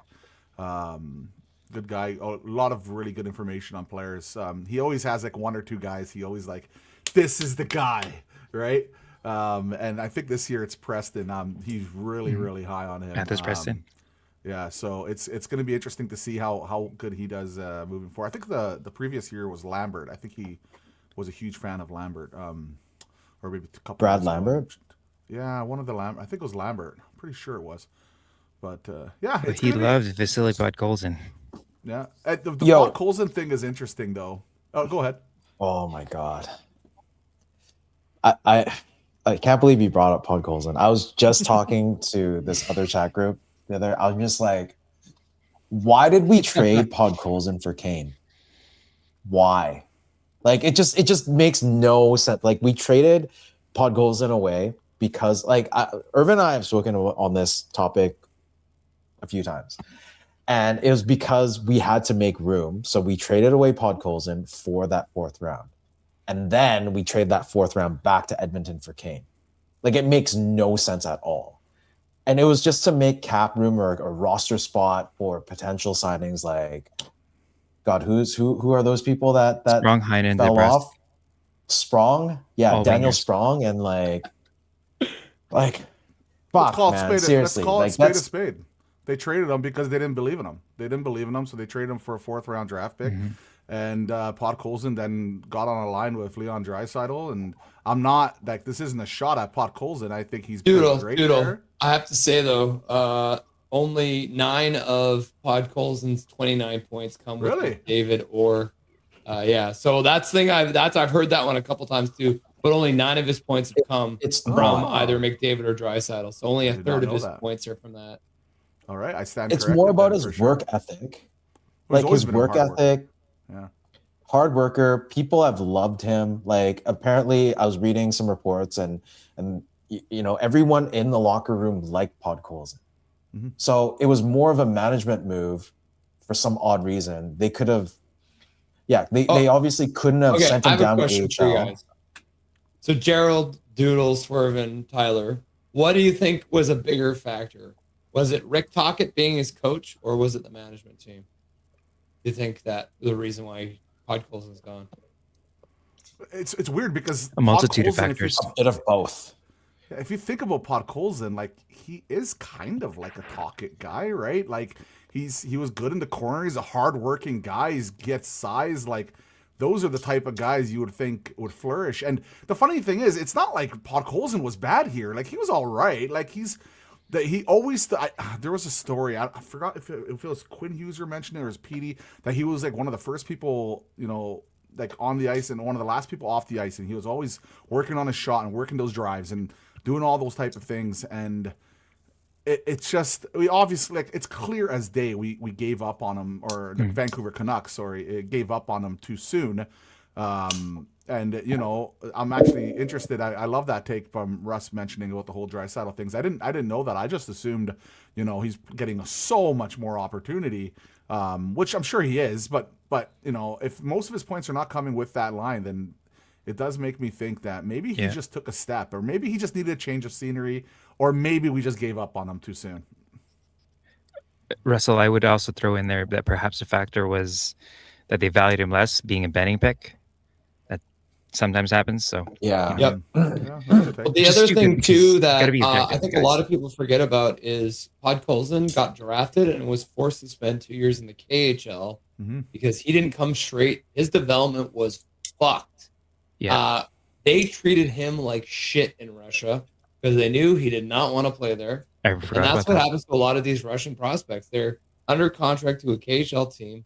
He got absolutely treated like garbage. He got treated the way, it's so funny because he got treated the way in Russia that Adam Foote treats the prospects like Hoglander right now. He was on the 4th line. He was getting no minutes. They wouldn't give him anything. Anytime he got a little bit of extra time to play in Russia, he would play well. And then they would just slap him back down to the 4th line. They were trying to make him look like crap so that we wouldn't even want him over here. And then as soon as he gets out of there, he comes to Canada and he gets screwed over because he ends up getting injured early in his career. He ends up playing very well down in Abbotsford, but by the time he can get his feet under him, then it was like he's not waiver eligible. Boom, they trade him. Right? He did not have a good development. He was oh man, he broke his jaw and he still came back and played that season. Yeah. That's the kind of player that you want, man. Like he got his job broken, and he still came back that season to play with the, you know, like a full-on cage, and then it was like a full-on like visor mask. Like, what else do you need for management to say, oh, this guy is just tough as nails, character guy, why would you trade him? It's because they couldn't send him back to Abbey. Like, it was just, it's like you would lose him for nothing, so might as well get a fourth. It's kind of like Seelovs. You're going to lose him to waiver wire. That's why you're just going to get a pick. We're going to lose Tolopilo because, you know, we're going to lose him to waivers also at some point if Demko comes back. This is what is happening within that business, that it's part of the business. Like, I'm answering my own question, like, why the hell did they trade Podkolzin? But at the same time, it's just, I don't understand. They could have just made a roster spot somewhere else. They could have given up on someone else that was on the team at that point instead of Podkolzin, is what I'm trying to say. I have no doubt in my mind Podkolzin's now going to have himself an absolutely brilliant career as a really hard-working, maybe even a top six forward, but at worst a third line winger. And the thing is, his work ethic was always his number one trait. And I always said this before with Pod, if he ever gained a step or even gained a half a step, I think that's going to do wonders for him. Look what happened when Bo Horvat gained a step, when he just gained one step. He had that skating coach, remember? And that next season he came out. No, it was the figure skating coach. Do you guys know that story with Horvat? I forgot the name of him, but I think it was a lady that kind of did. Yeah, I think it was her. But anyways, Horvat gained a step that offseason, or at least half a step, and man, he exploded that year. And you know, with Podkolzin, man, like, I'm watching him, man. He's gained a step. He's gained at least a half a step, if not more. Look at that rush he had recent. Like, look at that rush recently. You see that breakaway? Yeah, the breakaway that he had the other game. Man. Holy shit! Sometimes people develop later, but like, especially guys like who work so hard. It's never fun to give up on those guys. At the time, though, like, I remember, I'm trying to remember what I thought, because I'm like, okay, I understand, like, maybe a change of scenery or thing, but I'm like, this is gonna bite us. Like, I think I'm pretty sure I remember saying something like that. But yeah, that Podkolzin stuff is.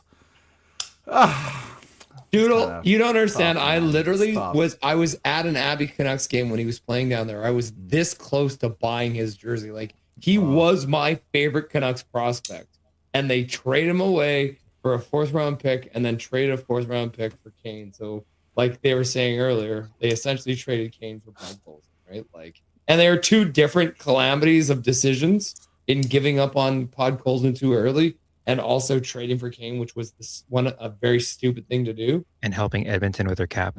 Yeah, exactly. Yeah, exactly. And then I keep on coming back to this. This is another situation where ownership was the problem.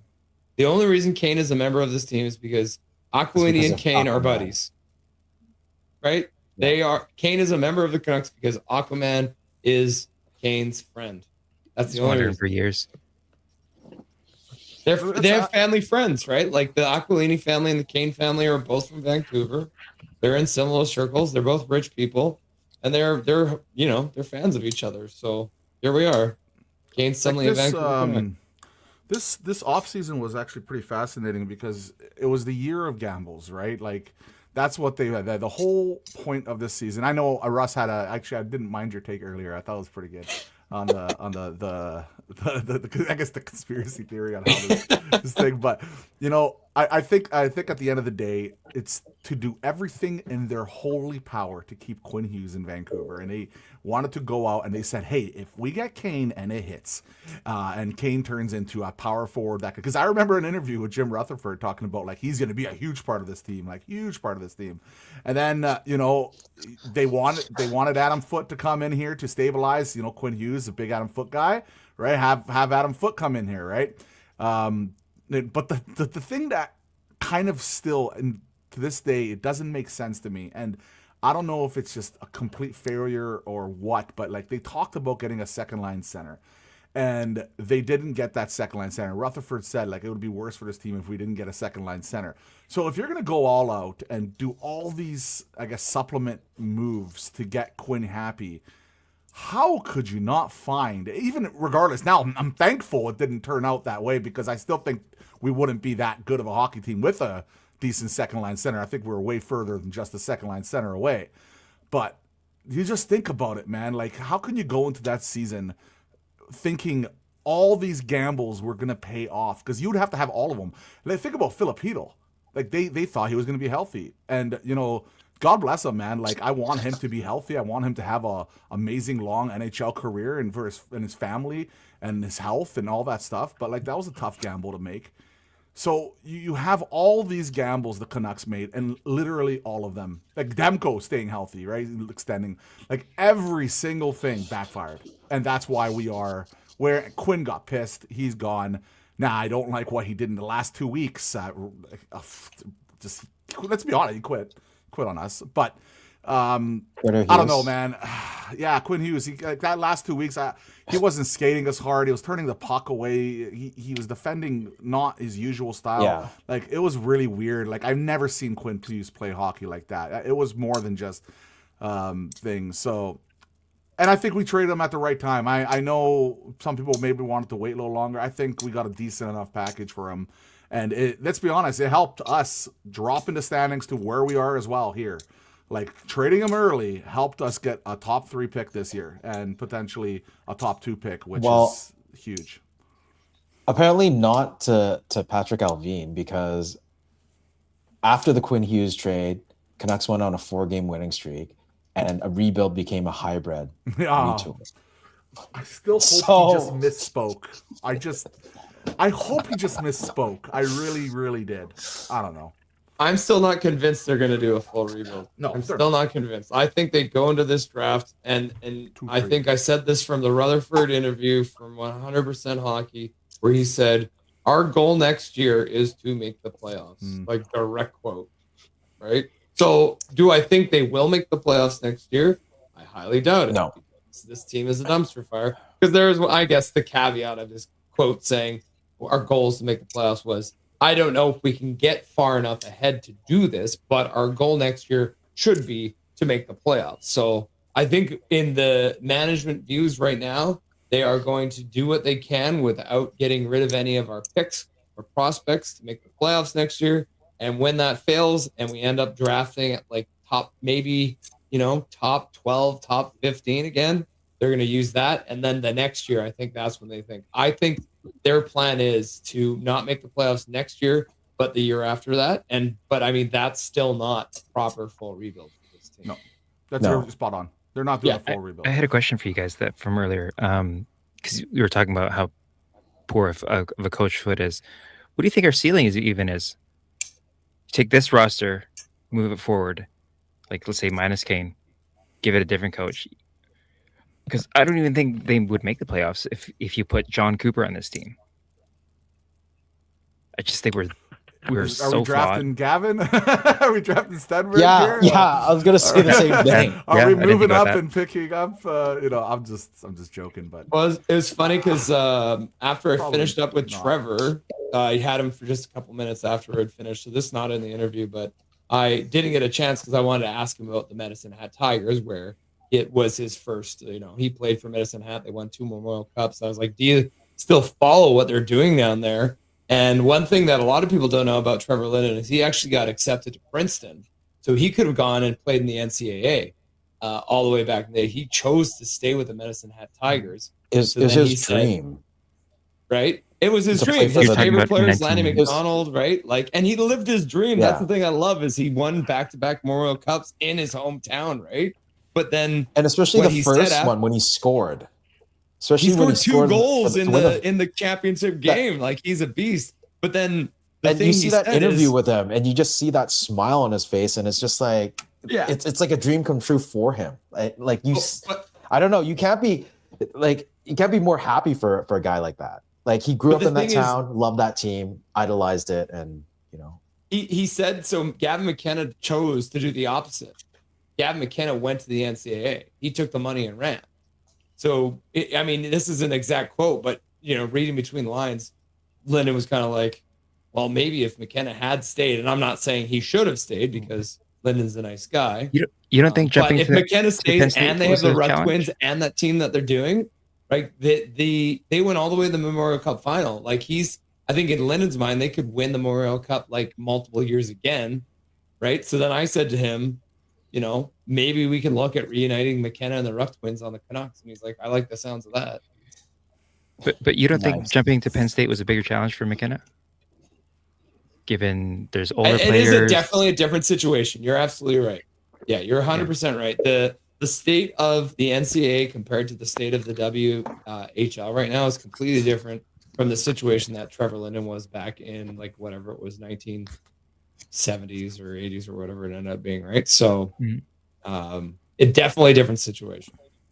But still, you're right. No, McKenna, because of where they're at now with the fact that they have more men playing there. And that's one thing that I've talked a lot about with other people too, is it seems like European players are able to jump into the NHL more easily because they're playing in pro leagues in Europe against men. Whereas kids that are coming up through the CHL, the OHL, the WHL, the QMJHL, they're playing against teenagers. Whereas for McKenna, he's been playing against men this whole year. Took him a little to figure it out, but all of a sudden lately he's scoring 5 points a game or whatever the nonsense he's been doing, right? So for his development, probably is better. But I don't know. It was interesting to hear Linden kind of say like, hey, it would have been nice to see him stay and see what they could have done. But you're right. To get to your the rebuild point, I guess we're not going to do a full rebuild. I agree 100%. I've been really thinking about how they're going to kind of do this. And my theory is they're going to be trading up a lot in the draft. I think what they want to do is get as many quality players that take less time to potentially be NHL players, and try to make this, if they think it's going to be a 2-year or 3-year. They want to. I don't truly believe it's a full blown long term rebuild until I just see it. We've been in this pattern for so long. Don't say hybrid form. And so I'm thinking I wouldn't be surprised if we obviously I don't think we're going to trade down. It would be interesting, but I think we're going to make that pick. And then I would be not surprised at all if we move that Minnesota pick. We combine it with a couple, maybe a second or something, 2 seconds. Jake DeBrusk. Pick another guy. DeBrusk. And then I think next year, I think they'll do it again. And I think what they want to do is I'm not thinking they're going to want quantity.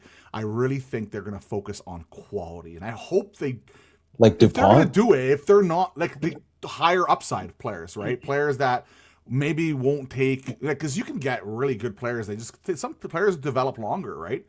But obviously the guys who are at a higher, I guess technically based off analytics and scouts upside, they usually break the NHL sooner than the other guys. So I think also NHL ready guys, take a sneak peek in the 3rd, 4th, 5th round at some of the older guys in the draft.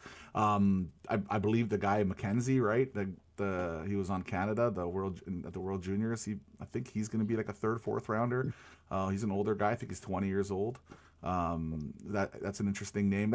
I think that's how they're going to be planning this out. And guys like Jake DeBrusk and stuff like that, I'm pretty sure he's going to be gone. And I actually said this earlier. I don't know if you guys agree with me. I'm actually really curious. If a team came up to you right now and said, "We'll take Jake DeBrusk. We'll give you a 3rd round draft pick. That's it." Would you do it? Yeah. I do it. Sorry, can you say that again? If it was what? If an NHL team came up and said to you right now, we'll take the full contract, obviously. We're going to go and trade you a 3rd round draft pick for Jake DeBrusk. That's it. Nothing else. Would you do it? Take it and run. My further question to that would be, what would you do with that? No, because he still has how many years left on that 5.5? I think it's 5 years, isn't it? I think it's 5 years. Yeah. Maybe? So he has After like this season's 3 more years, or how many more years? Let's take a look. He's Yes, what Justin he has said. 5 If more the years pick at is for this 5.5. year, yes. If it's a third for this year, I would say yes. Russ, what do you think? I know you're struggling on this. I think I probably wouldn't do it for anything less than a second. But for But this year, that's, I mean, you're still essentially trading a player that's supposed to be a 20 to 30 goal scorer for a second round pick, right? Yeah. Which is a gamble, right? Like it's another gamble. And I do think No, but could Russ, you'd be potentially okay get if a you- second.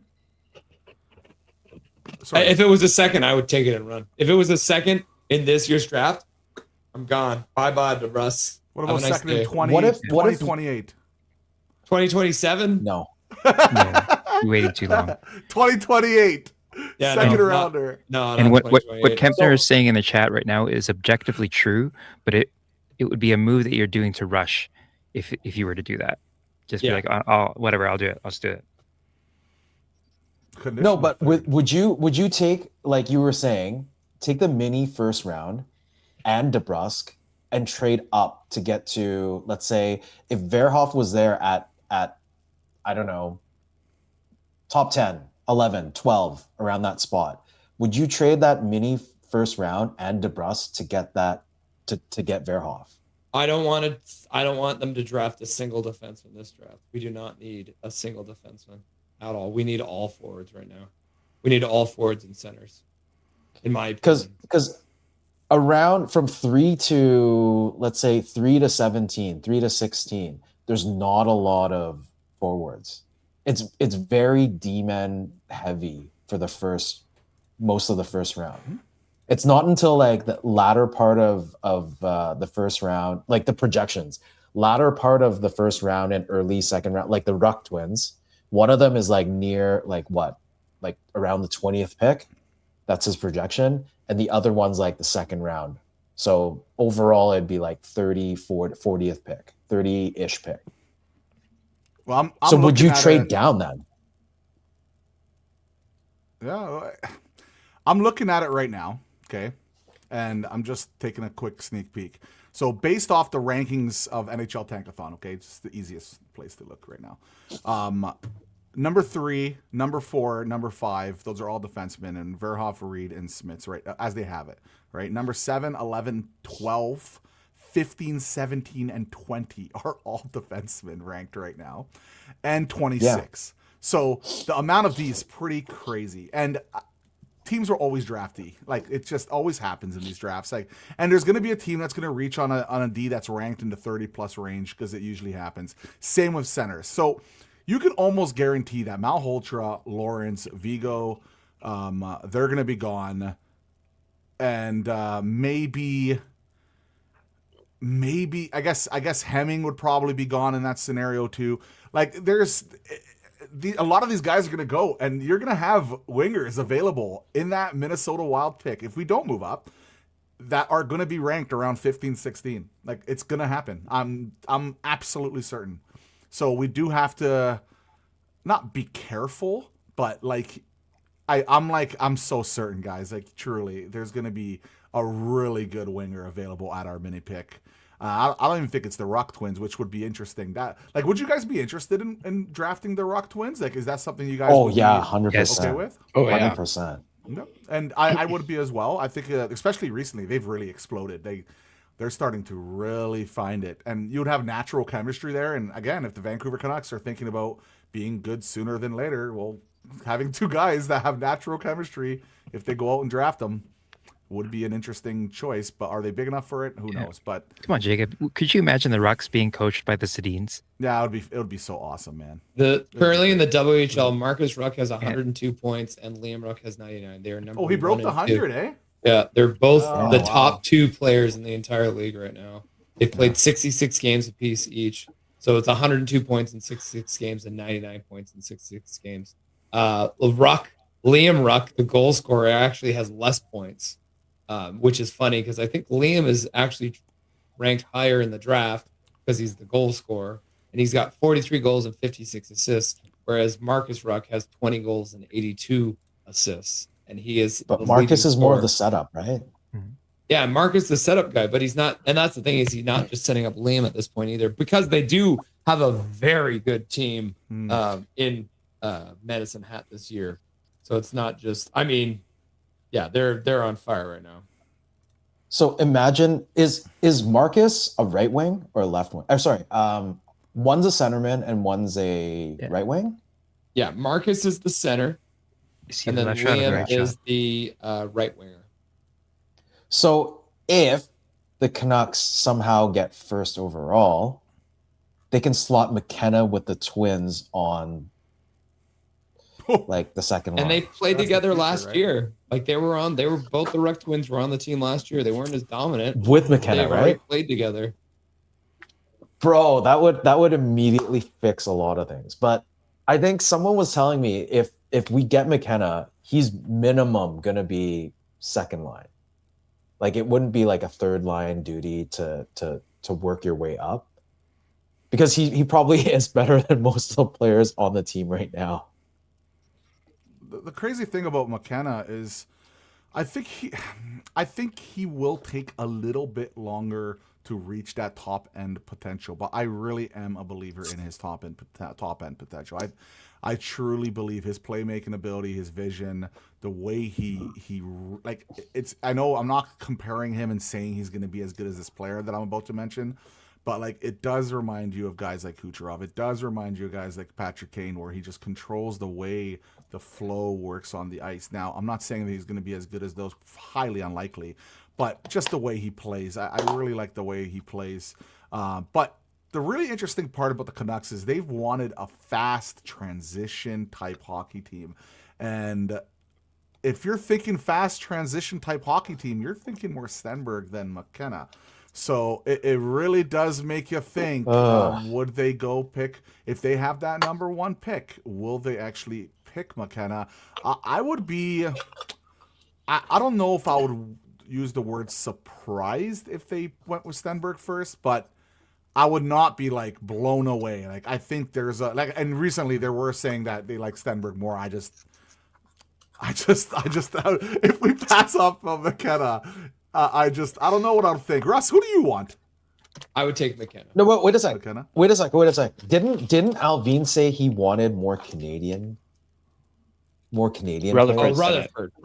Or Rutherford. It was the way the question was posed, right? Like they asked him, would you like to have more Canadians on this team? He's like, sure. Rutherford was like, yeah, sure. I would love to have more Canadians on this team. It wasn't like we are going to specifically draft Canadians. So it was another one of those quotes from Jim Rutherford that you can take out of context a little bit. Like, we need to be more Canadian, because at the end of the day, he's got a bunch of Swedish people working for him and on his team already. So, and he did mention, like, even after that, like immediately after that, but of course we're going to take, the best player available, best player available, and all that stuff. So, I think a lot of people would be like, yeah, it would be nice to have a Canadian, but at the end of the day, like you pick the best player available. I want to draft an extremely highly skilled, tough team to play against.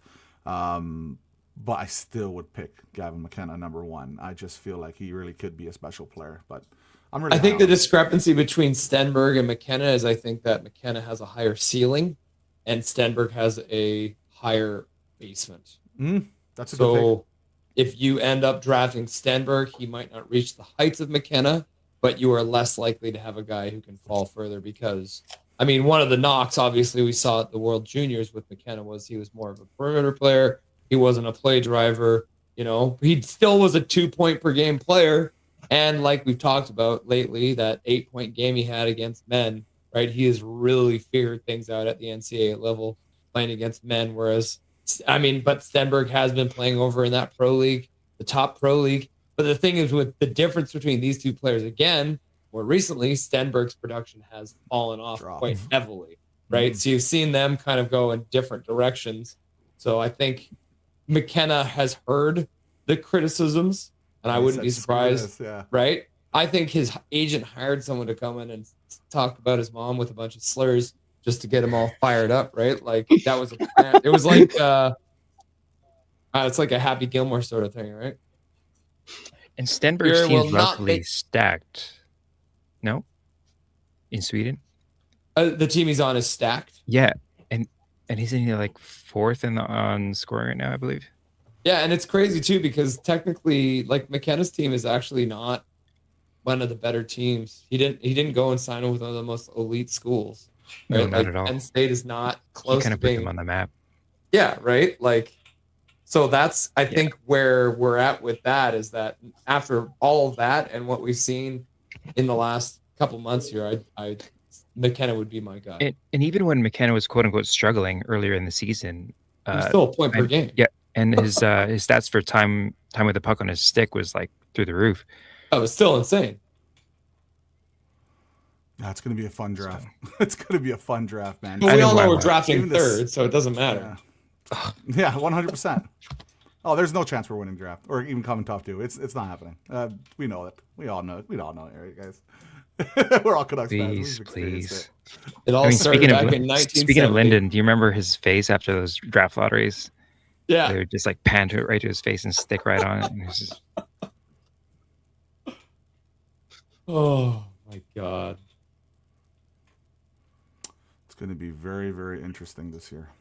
I'm really excited. I hope we get first. And this is what I said, and this is again going to my like, because there's like me analyzing hockey as like a person who watches the game and like understands where people should be and blah blah blah, like analytically. And then there's me like hockey fan Russ, who's just like wore a specific kind of underwear when I was watching Canucks games back in the day, right? Like thinking it would make a difference. If the Canucks get the first overall draft pick from the guy wearing the proper underwear on Canucks game day, it's going to break the curse. That is going to be the beginning of our ascent to raising Lord Stanley Cup. So if we can get McKenna, we're going to be lifting the cup within 5 years. 5. Wow. 5 years. 5 Oh, years love. cup in Vancouver.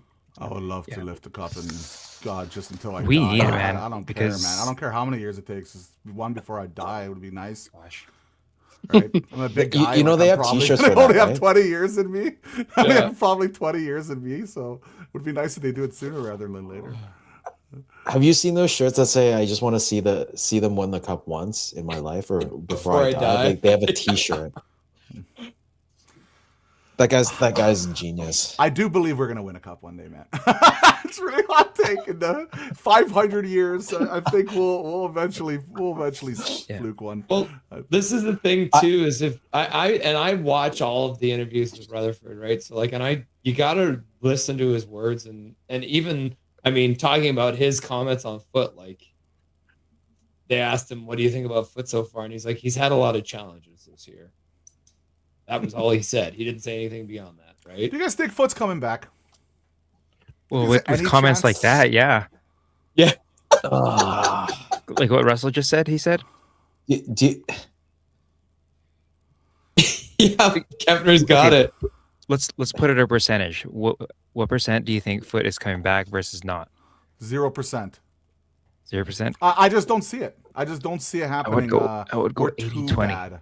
We're too bad. 80, We're 20, just- 80% he comes 80 back, 20 80 he doesn't. he doesn't come back. 20%. Yeah. Do you know the only way he stays? no. If Aquaman says, I'm not going to pay another coach, I'm already playing. Because is this Talkett's last year is this year, right? Fine, That I'll go they're paying? 10%. I'll do 10% just to cover my own ass. This is a situation where if Aquaman wants to, he can fuck us over once again and say, I'm not. But this is the other thing that, as an organization, sometimes I really question a lot of things. Like the disaster that has been roster management between Vancouver and Abbotsford, just when it comes to goaltending. Like we had a goddamn e-bug goalie play actual game time for us in Abbotsford when they were playing in Colorado. We had a real estate agent in the game playing for us because of the terrible roster management when they called up a goalie when they didn't need to, right? This is the kind of stuff. So what worries me is ideally you turf Adam Foote because he sucks. You bring up Manny Malhotra, so he is here from the start of training camp to be. But what it worries me, and that where I come from, where for me, I think it's almost 50-50, where I think 50% chance they start the year with Adam Foote as the head coach. He drives this team in the ground like he has been. And then like by Christmas time or New Year, they fire Foote, bring up Manny. But then for me, it's like, if you were going to do that anyways, you might as well have started that, because now You have to re-find a coach for your Abbotsford team, which is supposed to be your development team.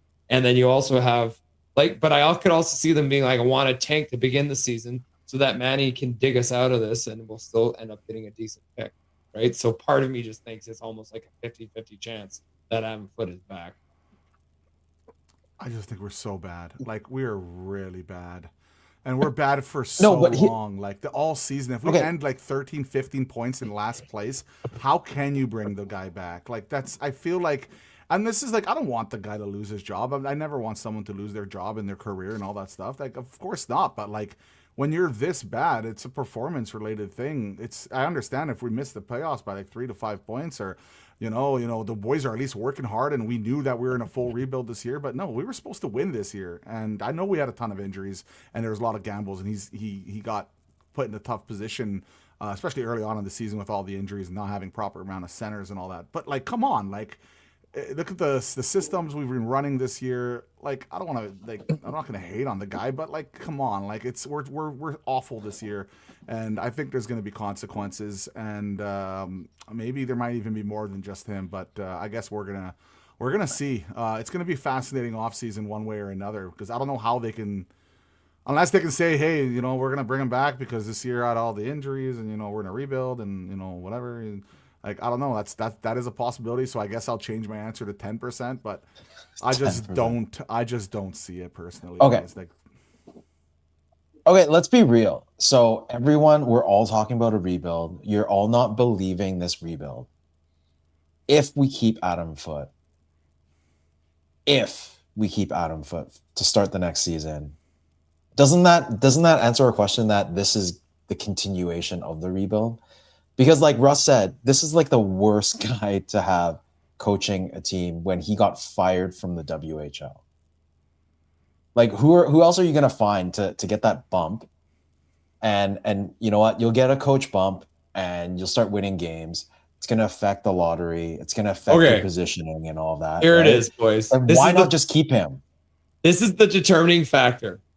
If Adam Foote is the head coach of this team come September, we are in a full rebuild. If Adam Foote is not, then they are rushing it. And we are looking to be a competitive team within 2 to 3 years, like Jim Rutherford said. No, please don't. Please don't. Don't bring in Sam Halam. Oh, my God. You know what kind of drives me nuts? And it's happened for years and years, and it still happens. I don't feel like we should ever even be like mentioning we want to make the playoffs. It's about winning the Stanley Cup.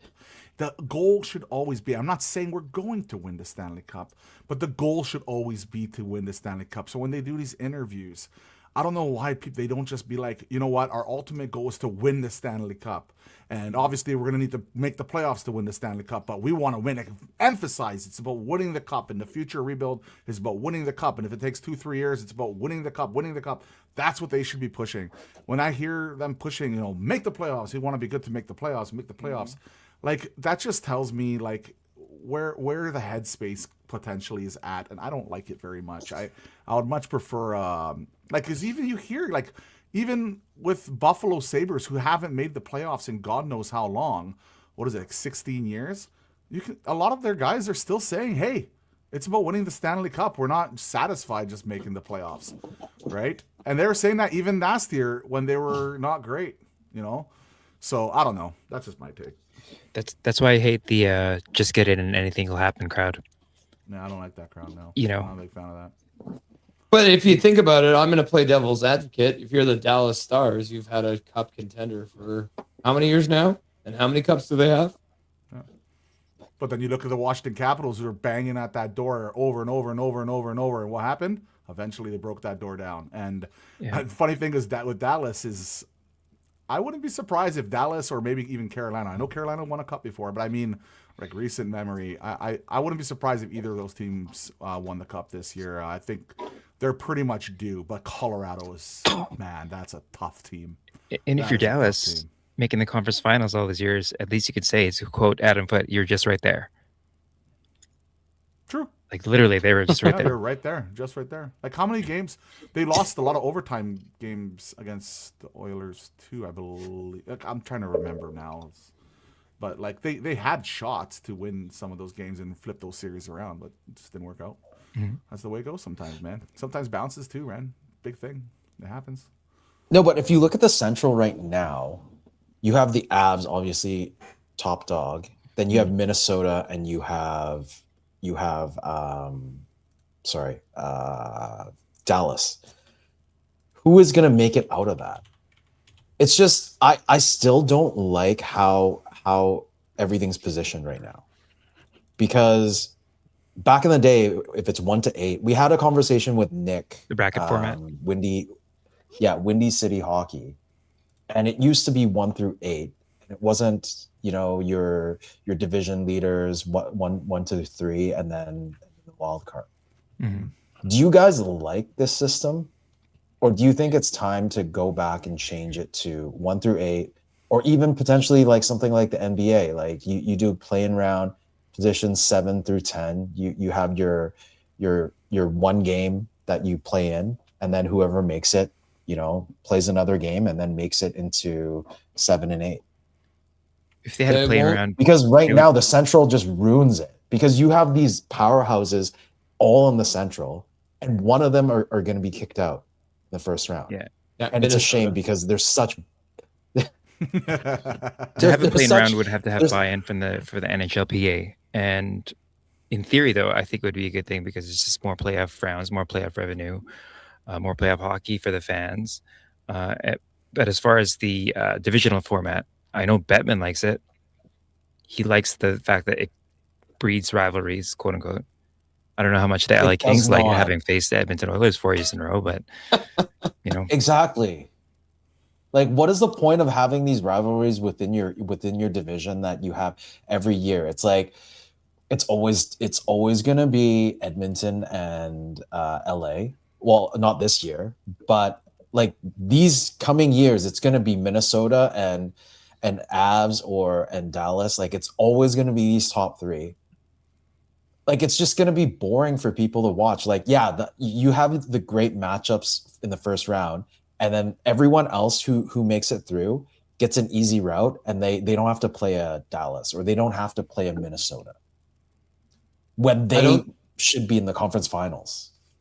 I don't think that the playoff format gets changed until we get expansion. Because once we get expansion, for example, the rumors are we're probably looking at maybe 2 more teams coming up joining the So league. 34. Yeah, when we get to 34 teams, that's when they're going to look at changing it, because then that will be the first time that if they keep it the same, you're going to have essentially more teams missing the playoffs than making the playoffs. And then all the teams that are missing the playoffs will be able to outvote all the teams that are making the playoffs. And then from ownership, you would be able to get a vote that would say, we want to change the format. Because, I mean, if they get to 34 teams, I think the play-in round would probably be more viable, because at least like Aquaman, for one, is going to be all on board because he gets that one game revenue, that extra game of revenue for the so-called playoffs, and other teams can also benefit from that, right? But yeah, I don't know, man. It just sucks right now to see these same teams play every year, and the team that loses is definitely better than whatever team that actually makes it to the playoffs. Like the other team that makes it to the playoffs. I mean, look at how Florida got in. sometimes it just breaks out that way, year. right? Like sometimes it feels like the Stanley Cup happens in the second and third round, almost. Well, it was the same thing when it was the Atlantic Division, right? You had Toronto, who was a very good team, going up against Boston and Tampa Bay, right? Like, it is what it is, right? Like, I mean, I'm the first one to poop all over the Maple Leafs and how terrible the job they've done building their team. But at the end of the day, man, like, that division was crazy, right? And now you have Florida suddenly at the top of that division. Well, they were at the top. They're not anymore. But you suddenly had 2 divisions, one in the East that was really, really good and one that was crap. So you'd have a situation like we do right now where I think Anaheim leads the Pacific. And what is it? Like, the Utah Mammoth have the same amount of points as the division leader, and the Utah Mammoth are in a wild card spot. Like it's crazy. Yeah, makes no sense. No But sense at all. If you look at the Central, like, and we've had, the thing is, like, we go through these years where you see these dominant teams because at this time period they are the best teams. But like, as teams rebuild, you know, things should change, right? Like you look at Chicago, like they're awful right now, but they're going to get better over time. You know, I'm not a big fan of what the Blues are doing, so I'm not going to mention that. Winnipeg Jets. Right, I don't know what the hell happened to them this year, but last year they were insanely good. Right, The Jets are only 6 points out of the playoff spot, and so are the Blues. Yeah, but what Yeah, I'm trying to say is They like, won the President's Trophy last year too. Exactly. Right, and then Nashville is kind of mushy middle. I know they're playing better as of late, and then Utah, like that's a good young team, right? So it's like it looks kind of, I guess, bad now. Now let me get this straight though. I actually do agree with you guys that, or some of you guys that I'm not a big fan of the playoff the way they do it now. I prefer just best team, last team. Like I don't know, I'm kind of old school in that way. I think that'd be better option. But I kind of like, I saw what they're doing. They want to build the whole rivalry crap, but I don't know. Maybe reseeding would be an interesting thing. Like after the first round, then you go best team, last team. So just keeps the second rounds a little bit more interesting.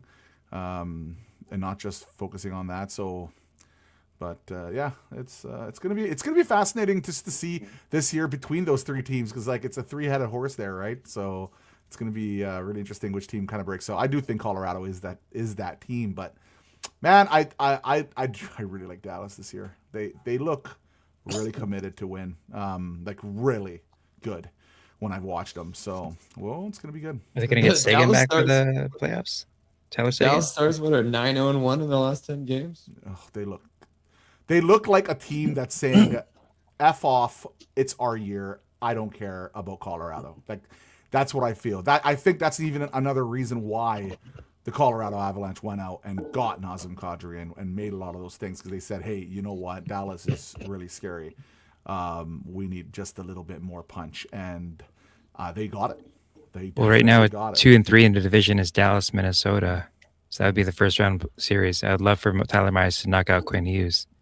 Yeah, wouldn't that be great? I don't think Minnesota And our pick gets higher because of the center position. I don't think they're strong enough at center to beat Colorado or Dallas to be completely honest. Minnesota's trade deadline was a bunch of role players. They didn't bring in any, like the big center they brought in as a fourth liner who can win draws and maybe penalty kill for you, right? Like it's a big boy, but he's not a 2-line. They don't have a 2C. And their stars, Kaprizov and Eriksson Ek, are both guys that have been injured by the end of the year every single year for the last few years. That's one of the big reasons they haven't been able to go on runs. They don't have the depth. And when you pay $17 million for Kaprizov, of course you can't have the depth. It's the same problem you run into with Toronto back in the day, where they had a bunch of guys making $12 million. Whether they had $40-something million tied up in their 4 players, right?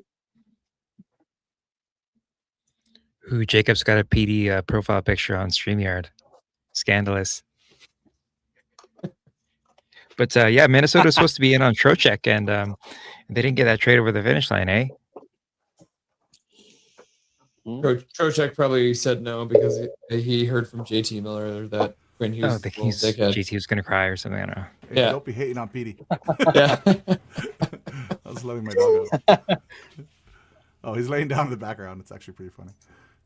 What a good boy. Well, that's the thing. I think that, I mean, there's also a situation with the way that things are going. Like the Avs have been playing well, but they've also cooled off a bit. There's a situation where you could see Dallas take over that lead in that division and end up having a Colorado versus Minnesota lineup. 3 points difference right now.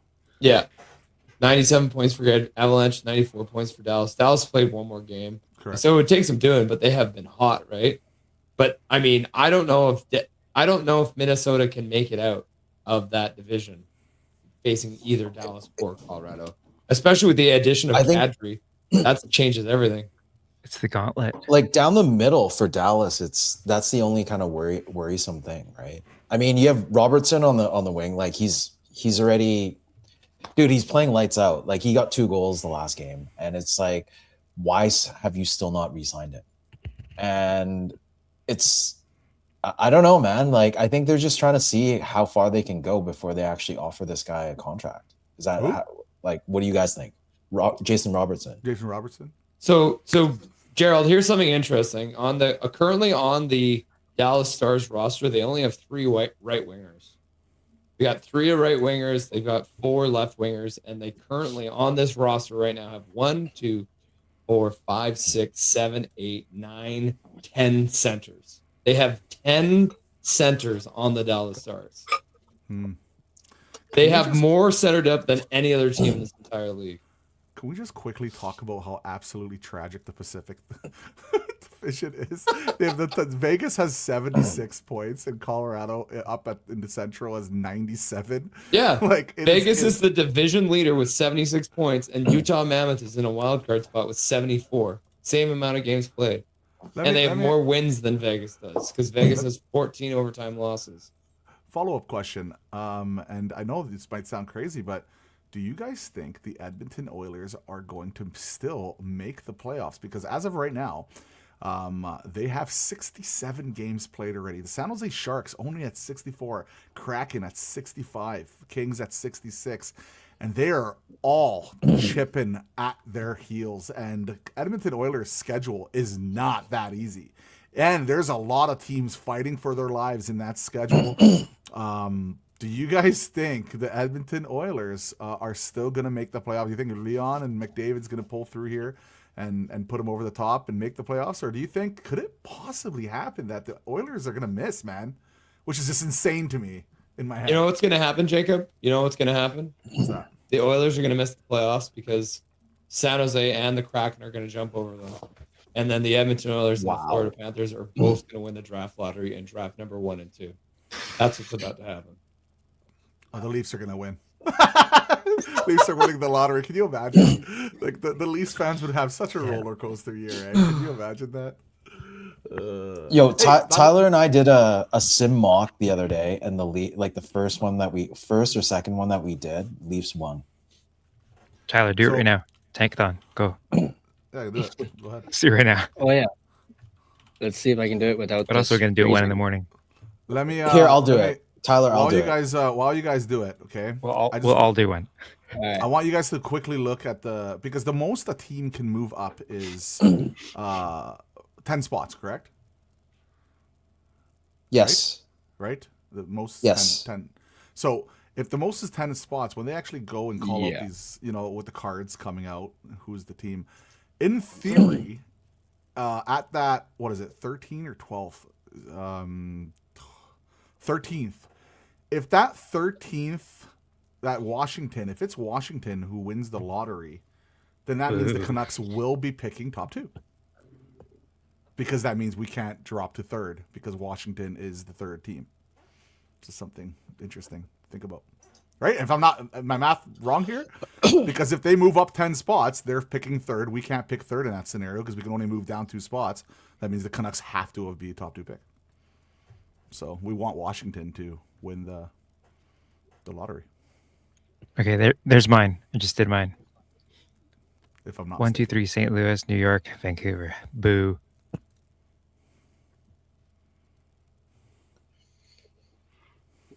Man, imagine if we can get that Boston pick.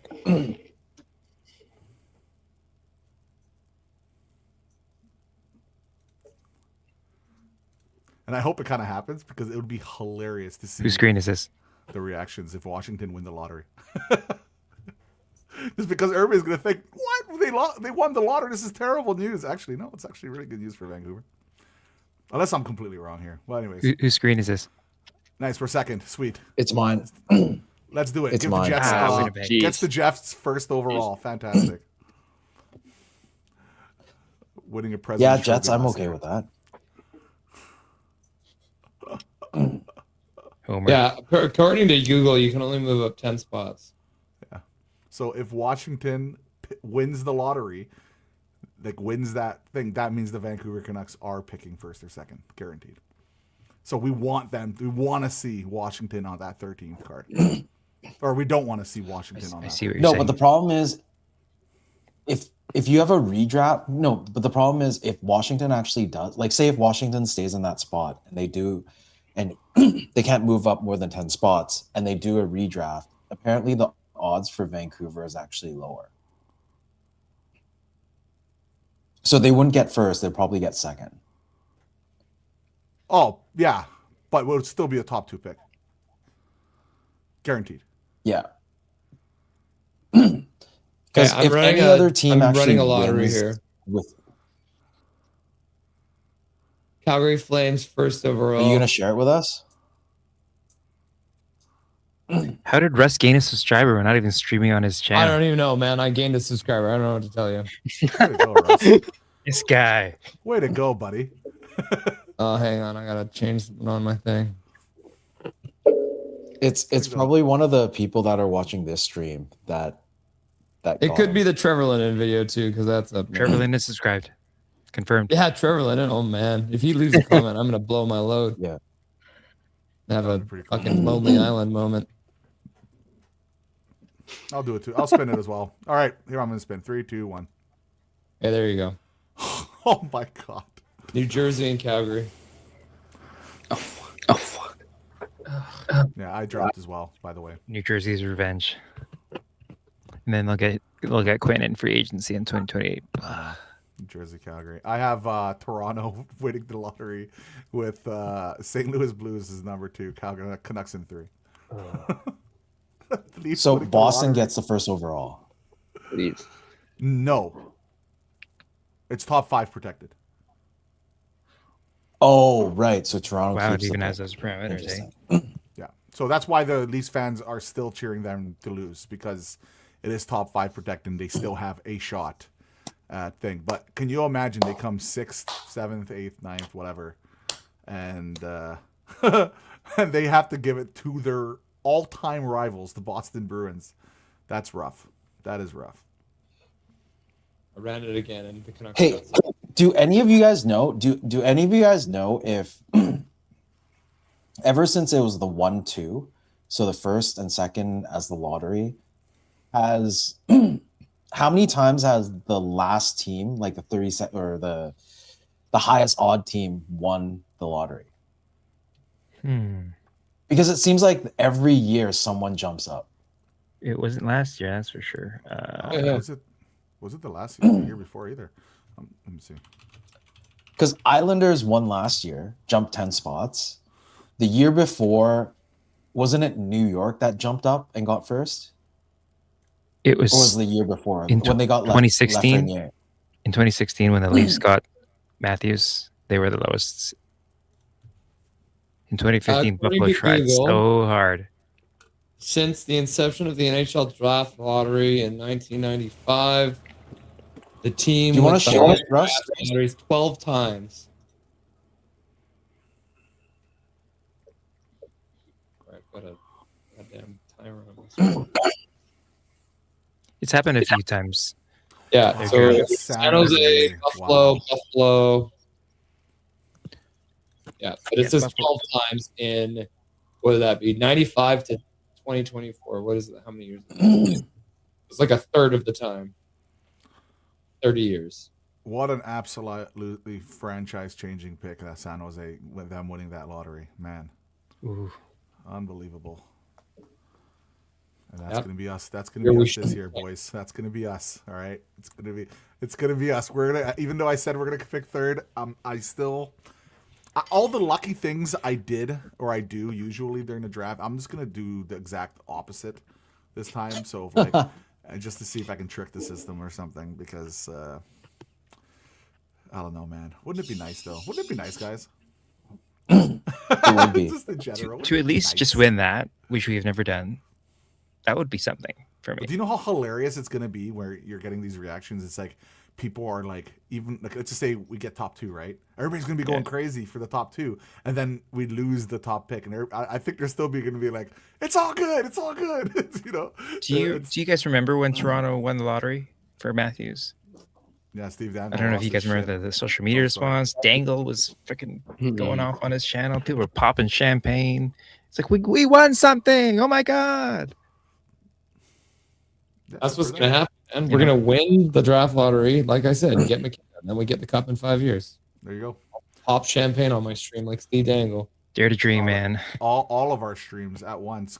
We should get Do literally this. every single Spray our content computers creator, with champagne. and we just go crazy and party, man. That would be a pretty fun thing to do during the lottery if we all kind of got together. But I don't even Stream know. the lottery like we're doing right now. Funny thing is, like with me, like Oh yeah. I work a full-time job and I work during the day. So for me, just getting work off or stuff is kind of tricky for me. I have to kind of maneuver around. Like even in creating content, like I have to do everything super late at night and stuff like that. And I love doing it. It's a lot of fun, but you know, sometimes it's not easy, right? Respect. Right. Because Like 50, the 60 hours. draft isn't the first round usually like at least like 5 p.m. No, Oh, the actual draft. The because draft itself. the I think actual the draft is isn't- for. Let me double check. Yeah. Depends where it is, I think. It Friday. Oh, sorry. Wait. The draft is on Friday, Saturday? Is that right? I don't think Usually. I thought it was not on Friday. I remember the Vancouver one was. Oh, dude. The first round was Friday. I went to the We draft. traded for JT on the Saturday. Friday, June 26th and Saturday, June 27th. Well, hot diddly dog. That is fantastic news for me because my schedule just changed and I have Thursday, Friday off. So Perfect. I will have There you no go. Nice. issues. No issues. But they being able to have not stream. announced when they're doing the draft lottery yet. Yeah, that's usually 2 to 3 weeks usually the after second playoffs. round. Yeah. 2 to 3 weeks after the playoffs start. All right, quick question for you guys. Hot take. Who is your most underdog pick to win the Stanley Cup this year? I'm gonna go, and I don't even know if I should start this. I'll let you guys go because I don't want to spoil my pick. Who do you guys got? Underdog pick. Dark horse. Dark horse. Okay. You guys go first. I'll go Buffalo. That's Ooh, cheating. That's Interesting. cheating. Because that was my pick. I was actually gonna say Buffalo. I had that in my pocket too. How I think Russ how is gonna choked say would you guys be Minnesota that they Wild. leave the sad club? Hey, because right now the sad club is just us in Buffalo. How choked would you be if they left it? I wouldn't be joked at all. I'll be happy for them. I would be. I really would be. They're a great So pathetic. fan base, man. They're a great fan base, man. Like I know. they still sell out majority I'm of just their talking games. about from our perspective. You know what else would happen? In the 39th year, right before they joining the sad club, San Jose would win the cup. I don't want San Jose to win. I'm still tilted. around a So lot. important. I'm just glad Joe Thornton never got a cup. Like in 15 years later or whatever, with Joe Thornton, I'm still tilted. Yeah. I love the hate for Thornton. I love Poking it. Henrik Sedin in the nose. Fucking hate that guy. Yeah, and the referee situation, right? Oh, that pissed me off. That still pisses me off watching that clip. Seeing Brad Marchand freaking punching the city pissed me off. Speed bagging Daniel. Yeah, don't like that. But then Marchand turned all super nice guy all of a sudden. It's like, no, I want to hate you, man. What are you doing? And I hate Marchand for punching. Was it Daniel or Henrik? I can never remember. Who was he punching in the face repeatedly? Swerving, you're the only one who knows. Sorry, what was the question? Who is Brad Marchand? Which of the Sedin twins was he punching in the face over and over again? Daniel. Was it Daniel? Daniel. Yeah. See, It was I Daniel hate for sure. Marchand for that, but I also hate Daniel Sedin for standing there and getting punched in the face over and over again. He was It trying was to draw a because- penalty. It's because of Yeah, the Samuelson and guess what? The influence. fucking power play sucked ass. So what was the fucking point of trying to draw a penalty? Stand up for your fucking self. There's a time where you act like a gentleman. I know. You're in the middle of a goddamn playoff series. You should have fucking fought back. That pisses me off. It's such a. I mean, I love the Sedins. Don't get me wrong. They're two of the goats for this organization. But that moment was the moment where the Sedins should have shown a little bit of anger and turned things around. Because guess what? If you look back at the power play in that series, their power play sucked. So there was no point even trying to draw it. You know what you do there? You show your team that you're going to punch Brad Marchand right back in the face, and you actually spark that team, because that team didn't lose because they were a worse team. They lost because they saw one of their best players just standing there getting punched in the face, and that's demoralizing. Especially giving the score of the game at the time when that happened, Yeah. right? I don't know. I forget what Sorry, game it was. Russ. This is for you. This is for you. Yeah. I mean, that's fine. Like, I don't like Zero. Big players who've never zero won, right? in Which the is whole fine. career. It was never the Right? game. But like I was saying, like I think it was one of those blowout games, like game 3 or 4. And at that time, he should have just gone for broke and blood ended up in the face. Well, with that's the his stick thing or is you something. wait your entire career, you don't do anything, and in that moment, you suddenly turn around, and you crack Brad Marchand right across the face, and you take him down. I think that could have changed that entire series, and that could have been one, right? Remember Zadorov and Susie with the cross check to McDavid right in the face. Russell plays at every Edmonton- show. Every stream I play that, I have that clip every single Oilers stream. fans lost their absolute mind that even the social media account from the Edmonton Oilers were losing their mind. And what was crazy about that whole thing is in Vancouver, people were like, that was the greatest thing and ever, like, seriously, like that's what people wanted to see. Like, and you know, don't get me wrong, like I'm pretty sure a lot of us here, and I'm not going to speak for you guys, but we respect the hell out of Connor McDavid. He's an unbelievable hockey player. But in that time, in that series, to see like the Canucks kind of stand up and had enough of their shit and just do something, man, that was fun, man. Like that series, there was the hate was crazy, and I wasn't even doing like hockey YouTube at that time. I can't imagine how it was for people that were doing hockey YouTube at that time, man. It must have been insane, the back and forth. I know hockey Twitter was it's crazy during that time, man. Edmonton Twitter versus Canucks Twitter. That was great. I got banned from the Edmonton Oilers subreddit that year. If the Oilers missed the playoffs, Even the can you Garland imagine? McDavid stuff too. Yeah. The Garland McDavid, where Garland was just sitting on top of him for a minute. But see, like I will say this though, like this is where I know this is gonna sound bad, but I kind of respect McDavid a bit when he went out and he kind of took it out on Garland after that, because he's a star player that doesn't do things like that very often, and he got so pissed off he went out and he lost his mind. Now, should he have obviously done it and injured a player? No, I'm not saying he should have went that far, but I do respect the tenacity of being a star player that's not super physical, not super tough, defending, I guess he thought in that scenario himself against, you know, Garland, who's not the biggest, toughest guy in the world, but still, you know, he didn't want to take any crap, right? He did in I the do regular respect- season game. I do respect what Russell that. was saying that Daniel should have done in that finals game. Yeah, that's exactly it, right? Like sometimes you need moments, and and I think it would be really interesting to see, like, if a guy like Pettersson, right, who, you know, gets criticized for being, you know, too soft and dives a lot. Can you imagine one day he just gets so pissed off he just drops the gloves and fights? I think people would be, even if he loses, I think people would be like, whoa, this guy, like, he cares, man. He really cares. There's some respect there. I think it would be really nice to see, and I don't know. I just something. He would that, absolutely like, gain a lot of fans if that happened. let me ask you guys another question here. Toughness, right? We've had this conversation on my channel and other related channels. Toughness, like, do you think you need toughness on a top line or even on a top 2 line, or do you think it's okay to just have a really tough third line, big, strong, physical third line, big, strong, physical fourth line, or do you guys think it is important to have, you know, the first top 6 to have a big, tough guys on that line? It's like, do you need? I think top. No. Okay, if you're gonna say power forward, then it's definitely it would be appreciated to have it on a top 2 line. But if it's just an enforcer, No, not an like, enforcer. I mean, someone who can play, but You need someone at least who one. has grit. In 2011, we had Rafi Torres, right? He's like a wrecking ball. But he played third Made- line though. There's a third liner. At times, he was on second He line. was a but third he was liner. but he was that guy. He did his job, right? He was made for playoff hockey. But as far as toughness goes, like sometimes you're the hammer, sometimes you're the nail, right? People say that the Sedins were not tough. I beg to differ, because they were out there shift after shift after top line, facing top lines, best defenseman in the league, holding pucks. So, you know, Yeah, so like you need toughness both ways.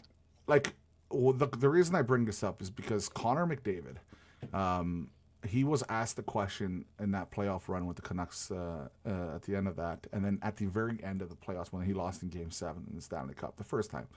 And he was asked, who was the hardest player he had to play against in that entire playoff run and out of all the teams? And he said, JT Miller. He said, JT Miller. He didn't say Barkov or, all the superstar players he played against. No, he said JT Miller. He said, JT Miller was on me like I've never had a guy on me before. He was all over it. And the fact that JT Miller was that guy who's like, really criticized here, the fact that he had that playoff run and a guy like Connor McDavid noticed how good he was, that physicality aspect, I do hope in the future we do get another, I'm not saying another JT Miller like with the off-ice stuff, but I'm just talking about more, JT Miller with like the physicality and the hitting and the stuff like that. He's a bit of a unicorn. Yeah, and like Tom Wilson on Washington, right? Bit of a unicorn guy. I think almost every team seems to have him that win cup. So like, look at Florida; they have Kachuk, right? Like, so you just look at the cup winners, or even like the people in the cup finals. Like, look how many of them have at least one guy in the top 6 that could do all that stuff. I think it's important, personally. See now, don't you go back and look at the West Coast Express era and think, how the hell did that team not make it all the way? Like that team, Dan Kluche. We said it at the same time. Okay. Aside from Dan Kluche, but like you have a Bertuzzi who's like a power forward. Like he's just that natural built. You answered your own forward question too. just... Todd Bertuzzi. What if Todd Bertuzzi had gone off on a shift change? 2 things. Dan Kluche was the first year. We should have beaten Detroit. That would have been an incredible upset. They were up 2-0 after winning both games in Detroit. They come back and he lets in that goal from center ice. It was even Nick blue line, bro. It was center ice. It was at the blue. Was it center ice? Yeah. I remember it was blue line. Boom. And after that, he was a sieve. He couldn't stop a beach ball. And that was one of the very first hockey memes I ever saw was Dan Kluche with a beach ball behind him in the net, right? That one's the internet was young. And then the second part of why the West Coast Express never did it is Todd Bertuzzi broke Steve Moore's neck. And he was never the same after that. That was unfortunate. He also mathed off Willie Mitchell in 03 against Minnesota when we were up 3-1. Yeah, that's true too. And then they came back and killed us. I still can't believe we didn't win 2011, to be honest. But I don't want to do revisionist history here. But like Lafayette hitting the post. Dan Hamhugh's injury. How sad are we, man? Imagine like other fan bases coming in and logging onto the stream and being like, "Wow, look at these guys." Canucks fans are so sad. Hey, we just started talking about this now, and we're on for 2 hours and 42 minutes, and we just started. That's impressive, okay? Even though we did talk about Linden earlier, but that was a different era. But that was a different era. This is fun though. This is actually a lot of fun hanging out with all you guys talking hockey. I know we're all obviously absolute diehard Canucks fans. It's 1:13 a.m. in the morning. We're just talking bullshit. Like, sorry, I shouldn't swear. This isn't my channel. I gotta be careful because I don't know. I'm allowed to swear, by the way. I haven't. Yeah, I don't know. Let it out. It's well after midnight. Oh, okay. Sorry. Yeah, I don't know what the rules are in this channel, so I don't want to. It's unleashed. Yeah, it's after dark unleashed now, so we can do whatever, right? If somebody's got a kid and they're on a tablet and they're scrubbing through to the 2-hour 43-minute mark of a Canucks stream, that's on you. Okay. Well, if they rewatch it, then that might be an issue, man. Hey, I'll give you guys one last question before I head to bed here. The NHL draft is coming up. Lottery is coming up. Do you guys think it would be a mistake? And I really want to hear kind of all your guys' opinions on this. Do you guys think it would be a mistake if they go out and trade potentially one of those draft picks, obviously not the first one, but one of those draft picks and get a young player in return by another team? Let's just say the young player is a guy like Kent Johnson, for example, who is struggled so far this season, but has big potential because it's just something that I've had a debate with some people, and I'm just curious what your guys' take are, considering we are in a rebuild. My personal take, bro. wait one sec. Wait one sec. Go ahead, When go ahead. you brought that name up, it was like when I saw the Columbus trade, it came in for Garland. I was like, oh, please be Kent Johnson. And it became fucking picks. Like, why? But anyway, sorry, Yrvin, keep. I just don't want. Yeah. I don't want projects. I want picks. And for me, if a team is going to give up on a guy like Johnson and he's any good, it's probably just another project. It's probably another Emerson Edom or Lyndon Vey, and I've had enough of that shit. You know, Lyndon Kent Vey. Johnson, though. Like, Matthew I'm with Highmore, you. I'm with fucking you. Ryan Stanton. Who the He's hell's not the the guy right we gave kind up of player. for Gustav Kent Forsling? Johnson's not- We did it. he's not How We did an old is age he, gap though? trade He is. for Gustav he's Forsling. not Who we get? 23. that old. He's 23. 23. Like, that's 23, 6 foot, 170 pounds. Can play both center and wing. He's Mostly mostly a left winger. Mostly a Right hand too. Is he left or right? He's a left-hander. Oh, Yeah. I was hoping right. God damn it. He's got Russ. 1 point in his last 5 games. He's Yeah, got he's got 20 points this season in 63 games played. He's a -7. We He's gave been up a banned. second rounder for Sven Berchi, and Calgary got Rasmus Anderson from that pick, and he was a good player for them for a decade. And what did they just turn Rasmus Anderson into? 3 first-round picks and multiple prospects. That was a great pick by Calgary. Doesn't guarantee Yeah. that we would have drafted Rasmus Anderson, by the way, but Right. Because at that point, we probably would have screwed it up because we didn't have anyone who knew what they were doing in the draft, right? I will say though, guys, if you remember, immediately after that trade, after the first little thing, even a year and a half here, Sven played pretty well for us. He did have some moments where he was Berchi. pretty good. He just fell Felt off. like He it. just fell off. He really fell off. But he did have Yeah. some few minutes that made you think, maybe he could be something, but that obviously didn't work. By the way, Kent Johnson, in the 2024 season, he had 57 points, 24 goals in 68 games. Oh, basically a point per game player. So that is, who are you? Are you Nils Hoglander for the rookie season 20, 30 goals? Or are you, what are you now? Kepner's been in the chat forever. Doesn't he want to get on? Yeah, he never comes on these. He's editing thumbnails and stuff right now.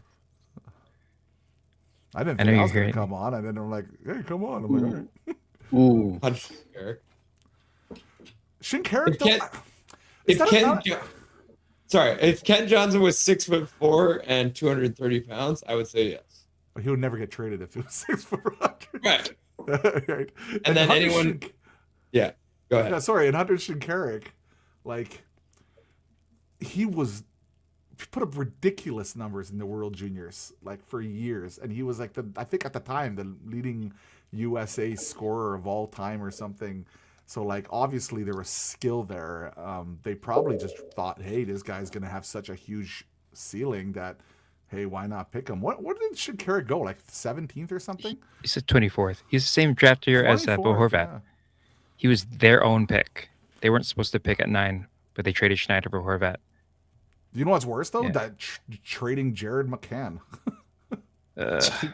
People forgot. Like, that's a Canucks pick. man. Oh God. That was from the Kessler Don't trade. forget that. pick. 24th pick, by the way. 24th pick as well. And we didn't pick Pasternak. And we got McCann and flipped him Right, for right. good Every brands. team missed Pasternak. I'm pulling up the stats that we want, but we don't really need. Here you go, guys. So, yeah, That's the wrong one. Here we are. that's a beautiful thumbnail. Yeah, isn't it? It's a good one. Look at him just sitting there on the. Oh, I'm small. That's what she said. Oh, Here, Tyler, you wanna? Yeah, I got it. Jared McCann, There we go. 20 points in 18 games against the Canucks. Yep. He had a maturity problem when he was here, and they gave up on him real quick. Seems to be a bit of a pattern. Giving up on players too soon. Yeah. Odd calls him. How old was he when he got traded? Do you remember who we traded him for, 23? He's just about to be 20. It was his draft plus 1 year or something like that. Oh, who did he get traded And the other thing to? too is that they forced him into the NHL way too early because we were a shit team. So They for flipped 10 him and McCann to both made Florida for Gabranson. Neither one of them should have been. Was that the Gabranson trade? We traded him for Gabranson. That was Gabranson was Yeah, the fabled summer of 2016 Oh. when we drafted Ulevy, traded for Goodbranson, and we signed Louis Erickson. It was I was the at all-timer. Yo Levy. I remember that draft. They had the draft party in the arena. I was in there. What was your reaction? They're like, "Hey, from the London Knights." Everybody's like, or was it? Yeah, London Knights. Yeah, Right? yeah, London Knights. And everybody's like, "Oh, Kachuk, right?" Only Yo Levy. It's like, like it was rough, man. But at the same time, like to be honest, like to give you my honest reaction, I'm like, oh, maybe we finally get that defenseman that could be the guy for a long time, and we never drafted defenseman, this high. Like that was my like, oh, maybe. And then I saw him play. I'm like, yeah. Do you want to know what the shitty thing was? The really shitty thing was? Their logic. We don't need a Kachuk. We have Virtanen. But the Sergachev was available that draft too, by the way, Mm-hmm. and that's a big, strong guy too. It's just Yolevi had ripped it up in that World Juniors, and they're like, "Holy shit, this guy's amazing." By the way, that Kachuk, the night, or was it the week before, or maybe 2 weeks before, he was in the finals, I believe, in the Memorial Cup, and he had a between the legs top shelf roof goal. Just nasty goal, and I'm like, oh my god, this guy's skill is unreal for his size. Can't skate that well at the time, right? But man, his skill's unreal, and yeah, well, the rest is kind of history. He has 2 cups now, so. The only solace you can take from the 2016 draft is that the Edmonton Oilers put Gassy Yrvin right before Ulevy, so that's the only thing. We're both miserable in that draft. That whole is Finnish that the- junior is that team the kind of year? flamed out, hey? Line Mhm. A's nothing anymore, and Yeah, Jarry's Line not was even in the second league. overall to the Jets. Was that the year where Edmonton traded the 2 second or 3 second rounders for, what was his name? Oilers. I'm trying to find it. The one of the worst trades of all time for them. What was it again? Is Strome? You're talking about Strome? The Larson trade? I'll find it. Hall for Larson? No, not that one. The worst one. The crazy Gotta thing be about the specific, Hall man. for Larson trade, by the way, is I still think they would have been able to get more if they actually properly shopped Taylor Hall, because no one saw Taylor Hall getting traded. No one. Like, it wasn't reported anywhere at the time. I will now list defensemen that were drafted after Ulevy: Sergachev, Chikrin, Fabro, McAvoy. Russell's still farming subs. Jesus. We could have, any one of them would have been fine. Any one of them. Yep. Was McAvoy in that one? Forwards like McAvoy? Sam Yeah, Steele, McAvoy. right? Like, and he's not even a top end player, but he still plays in the NHL. I found it. The Clayton Griffin Reinhardt Pollard. trade.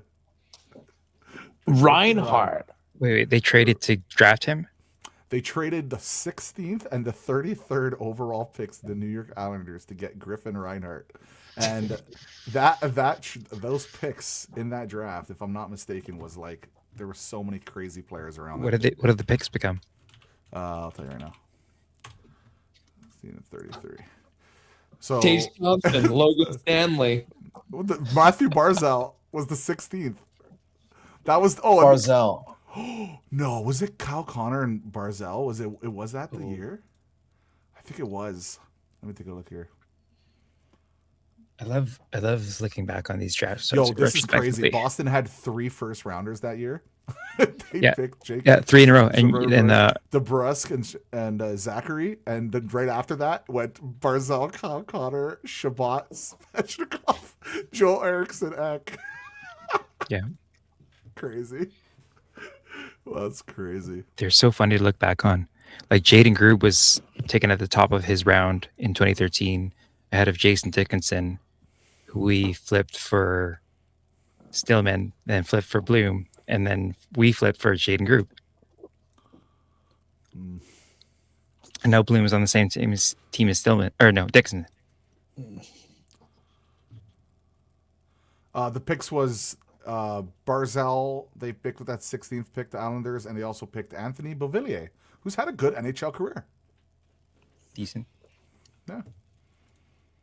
The one thing I will say in like a positive way about this Canucks team where we're at is, as much as you can say anything about the way that Rutherford and Yrvin have run this team, from, from the NHL level, when it comes to the drafting, they have been doing a much better job of having players that they've drafted that are still developing very nicely, right? Like Lekramacky, DPD, Ty Young, Kirill Kudratsev, 2022 draft. Those guys are all in our system currently.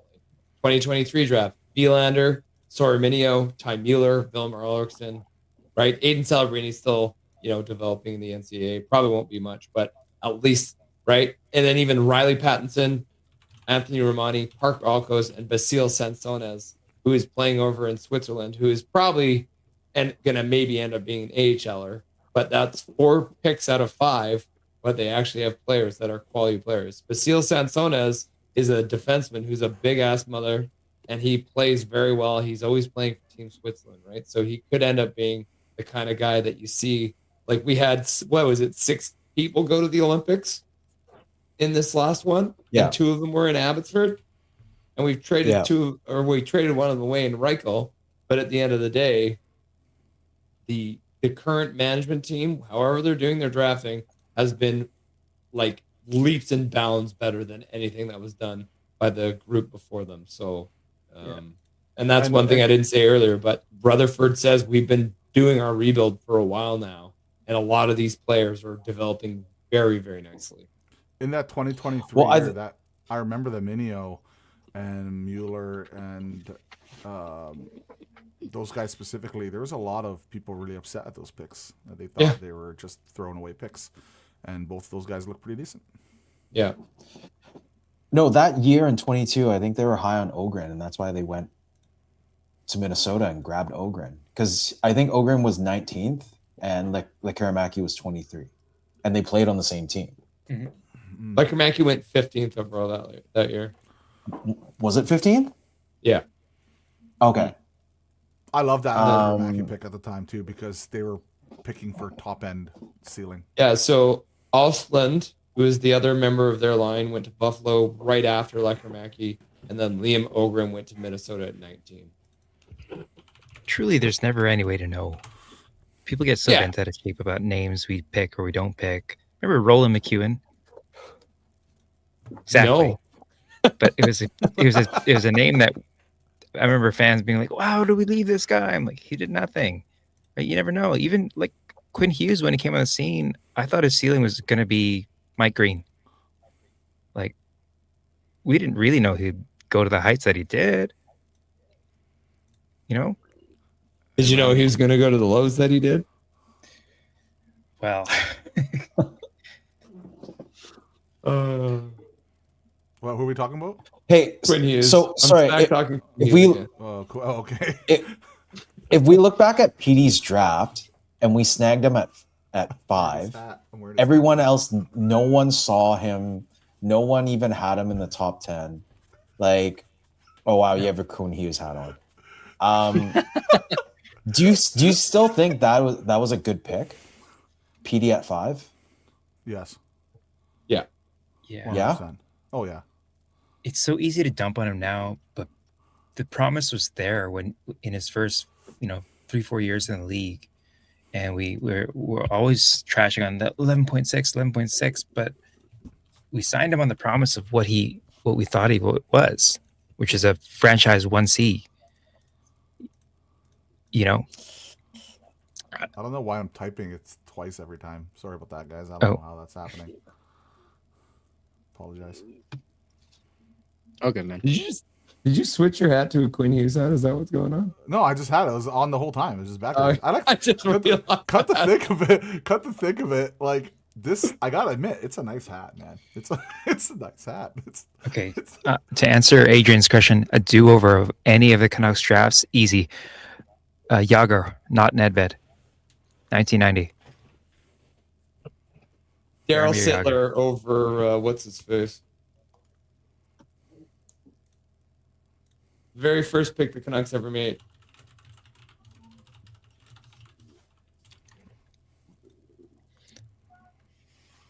Are you talking the expansion draft or are you talking the actual draft, Russ? The actual draft, all the way back, 1970. Their very first pick. Boys, I'm going to hit the bed. They took Dale Talon. Take care. Thanks for having me. See you later, Swervin. Have a good one, Irv. They took Dale Talon in 1970 as their first pick, which was second overall because we lost the draft lottery to Buffalo. And Daryl Sittler went like 10th that year. And Daryl Sittler ended up being like a Toronto Maple Leaf legend. Interesting. A lifer. The first draft we ever did, and we screwed it right up. You know what? Picking Yo Levy over Kachuk, man, that's rough. Mm-hmm. That's. But then in rough. hindsight, he probably would have done the same thing to us that he did to Calgary, right? Like, Yeah. he's not in Calgary anymore. Yeah. Man, oh man. I mean, I'd go back to the Jake Virtanen draft, right? Well, who was in that draft? Oilers, right? Was it Like, Oilers? people Yes. who went after Jake Virtanen: William Nylander, Nikolaj Ehlers, Kevin Nylander. Fiala, Dylan Larkin, Travis Sanheim, Alex Tuck, Nick Schmaltz, Jared McCann. Well, we actually took him. David Pasternak, Kempe from Adrian Kempe, right? Like, This year's draft, how much stock are you putting in on size up the middle because we have Marco Rossi? Would you guys be okay with drafting a guy like Vigo York, for example? keep the brother train rolling, right? Because we already got his brother. And you can actually get the Ruck twins probably after that too. Maybe potentially. No, I honestly, Jacob, I think that should be one of the markers that the Canucks are looking at heavily this year is the size of these players that we're bringing in. I agree. Unless you don't believe Marco Rossi is going to be a long-term center for us, then you can move him to the wing and have smaller. Like, you don't need to have a big second-line center as long as you have a very big first-line center and or vice versa. Like, but ideally you have two very big two big centers up the middle. It just opens up so much room and space and everything. So, and then you can have, smaller guys on the wings that you don't have to have. But I think a best line, I've always thought about this, and I still think it's pretty standard. Big center up the middle. You have a playmaking smaller winger, and then you have a tenacity kind of guy who crashes the boards to get the puck for the creative guy who can also shoot the puck. I think that is your prototypical first and second line. That's how I'll kind of think about it moving forward, which is why I'm really curious what they do with a guy like, or if they look at a guy like Ethan Belchez, who's maybe not the most physical guy in the world, but he plays very similar to a guy like Tage Thompson, which I'm a big fan of. But I do think Tage Thompson has more grit than people make him out to be. I think he actually plays really hard. Dude, the guy's a giant. Yeah. Like, But he doesn't play like five. That's the only problem. Like, he doesn't someone would need to get in his head and be like, "Hey, you're 6'5". You are a monster, bro. Use that. Get some physicality going too, because you can really make a big difference. Because I don't think he's the most physical player from all the games I've seen him and from some of the clips I've seen. We've already got Ethan Belchez at home. His name's Vilmer Ulrichsen. Well, Belchez, I get what you're saying, but Belchez is a significantly better skater. Even though he's not the best skater, he's still significantly better skater than him, and playmaker as well. But I would say Vilmer Ulrichsen has taken some incredible strides in Abbotsford this year before he got hurt. Which is nice to hear. Which I think a big part of his development was playing on a line with Jujhar Khaira, because Jujhar Khaira is a similar body type to Vilmer Ulrichsen, and I think them playing together has really helped Vilmer Ulrichsen learn how he should be playing the game. Did you notice him much skating at the these days? Olympics?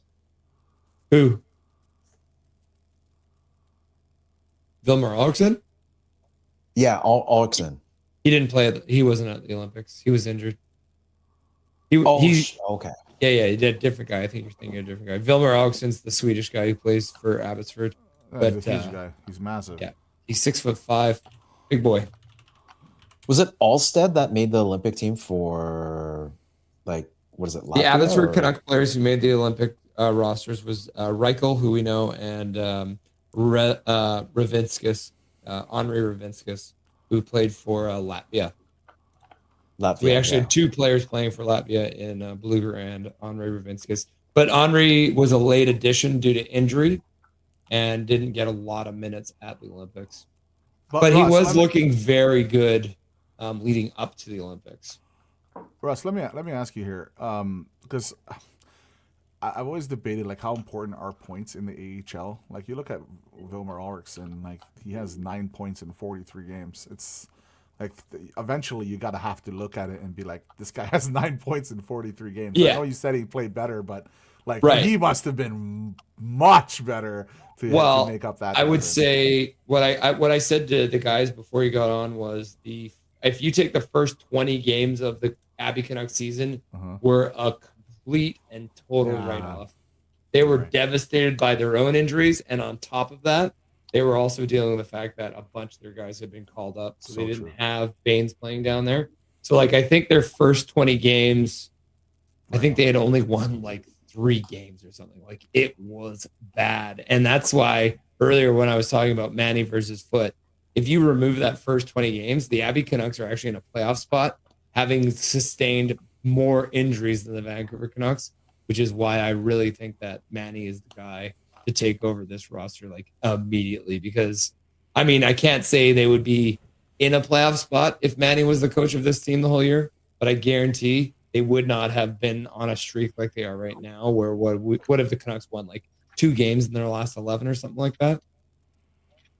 Isn't it crazy we've been on for 3 hours and we haven't mentioned anything about Pettersson really? Other than he's just profile picture. All right, like because Kemper just mentioned if you put PD on the wing. Oh, I'd love it. I'm okay with it. I'm okay with it too. The thing I've always thought about PD, and I don't know if he has for the last 18 games. Yeah, before he's a Carolina Hurricane. For PD, if you could, and this is the thing is, Ratu was a guy I really wanted to see put on a line with PD too, because Ratu, which people don't understand, he's actually got the second most hits on the Canucks right now, even though he has been benched like 30 games. Makes no sense, man. Right? But if second to DPD? Is it second to Elias Pettersson, like DPD? Vander Kane has the most hits on this team right now. Oh, okay. I thought DPD had some really like he's been averaging. He's getting up there. He's getting more physical recently. He was actually not crazy physical for the first half of the season, which was actually kind of weird. This is what I mean with the whole foot system thing, where like DPD was hitting everything that moved last season. What happened? Okay, so here's the funny story. You know who leads the Vancouver Canucks in hits right now? And we've all forgot because he doesn't play anymore. Kiefer Sherwood. Has 210 hits. Ratu's second. So I lied to you. Evander Kane is actually fourth on the team with 98. So and this isn't up to date. I haven't put in the last couple of games here. But the number one hitter on this team is Ratu. So, and like the thing is that what we don't think about is with the Abbey Canucks run last year, Ratu actually ended up getting hurt. And then on top of that, they obviously just had him around the team. So he didn't start his off ice training until when did they finish up? It was like almost July. So Ratu did not get a normal offseason, which was terrible for his development.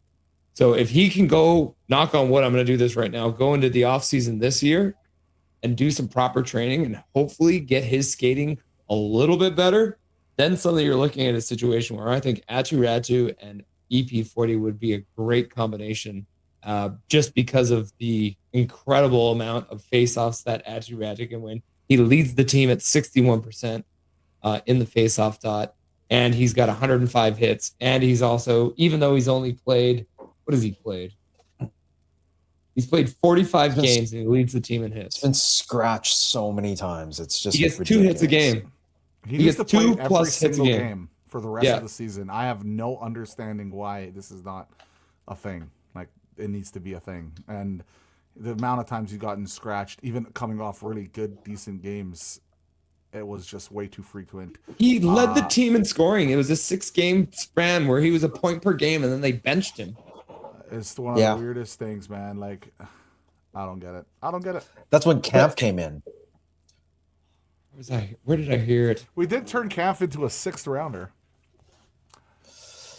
Yeah, but we also didn't get anything back for Kane. So, and we got No, Lucas not Kane. Reichel for a 6th when we gave up a 4th. It was Yeah, a They didn't 4th. even That was give. a loss. My problem was not so much to giving him getting a 6th, or even though we gave him a 4th. It's the fact that you gave up a 4th and you didn't give him a proper look to see how he actually is. Like, Yeah. he played 14 games for us or something like that. Like, if And they never put him on the wing. They should have Yeah. put Reichel on the wing. Like, at least give him a proper look and see what you actually. He was the have best. here. He was one of the best players on Abbotsford because Manny Malhotra put him on the wing and then taught him how to play wing because he knows how to do that kind of thing. That was my problem with that trade. I still rated that. Dude, Reichel playing for Germany, he did well too. Like he Yeah. actually played pretty well on the wing. He was Draisaitl's sidekick. Yeah. Reichel He scored a actually couple of in, goals too. I in actually the watched it too. He just scored the other night. Reichel did. Reichel? Who did they trade him to again? Was it Boston? Or was it Chicago, I think. Boston, yeah. From Chicago. No, sorry. That was From Chicago, yeah. That was from Chicago. I'll type it in. You know, he went to Boston. Boston, yeah. so he scored for Boston? The Probably AHL on the team. wing, right? AHL team. Oh, they're AHL team. Okay. So they haven't called him up yet. Yes. I remember. See, seeing what him. I really wanted to see was if Hedel wasn't injured, to have Hedel and Reichel play together. So, right now he has. Is that right? 5 points. Son of a b. He has 5 points for Boston, including 2 goals to the Providence Bruins. So there you go. 23 years old, by the way. Yep. It's not like he's 28. 23. So I remember where I heard it now. The interview that Lapierre did with Canucks Conversation, and they were asking him like, what do you see from Martin St. Louis as a coach for a team that's in a rebuild? He's like, as long as the intention of the player is proper, right? As long as he's doing the right things, they don't get in trouble for losing the puck.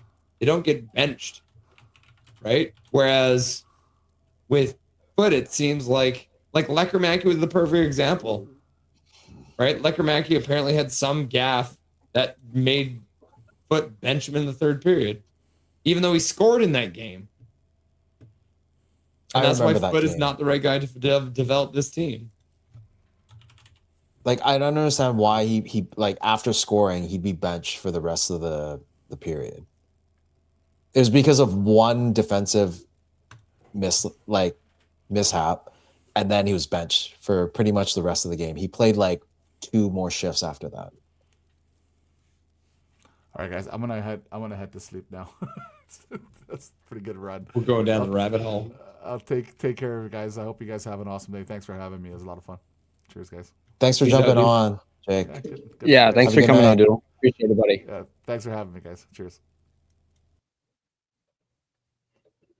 And down to 3 from All right, 5. we should probably actually pack it in. I haven't even done my sponsor read, and we're 3 hours and 12 minutes into it. So you know what? Why don't I just quickly do that now, and I'll quickly look at the NHL odds for tomorrow. Or Just the lines. Should we just do it right at the end? Or are we just calling it now? Yeah, we're calling it. I mean, I'm Okay. I'm pretty exhausted.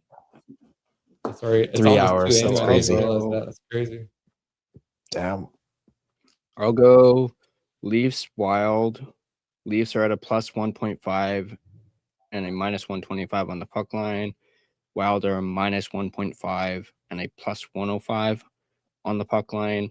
Leafs are a plus 205 on the money line and a minus 250 on the money line. Of course, odds are subject to change. And please play responsibly. So you just read the lines? Are you picking any of them? No, I'm just reading them. Okay. Since you're gonna pick the Wild and Leafs, going back to the same old, Quinn Hughes for over actually, I'm gonna do assists. Actually, no. Yeah, I'm gonna do assists. Over half an assist for the game.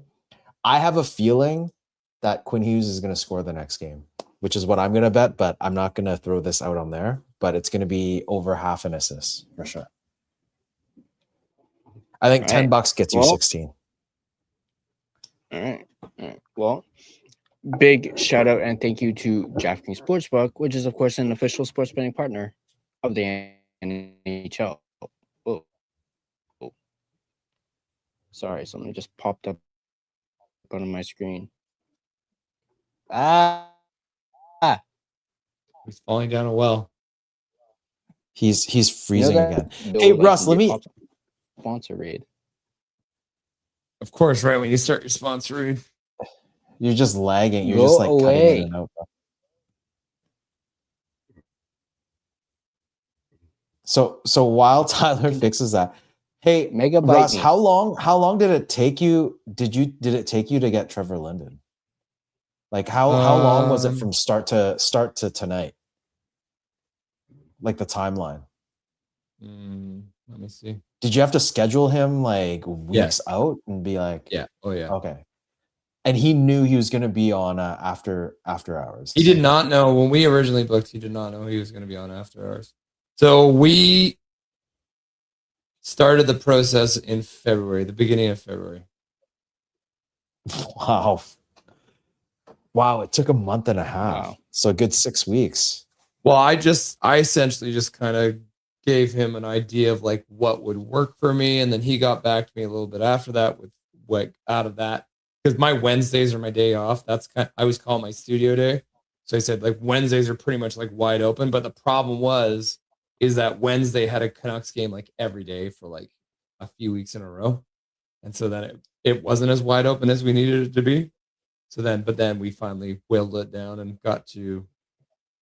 We ended up doing it on Wednesday this week. Whatever the day. Just curious, did you just like DM him or like how No, was I that? ran into him randomly. It was totally random dumb luck. That's amazing. Yeah, is that crazy? 100% random dumb luck. So you were just out at somewhere.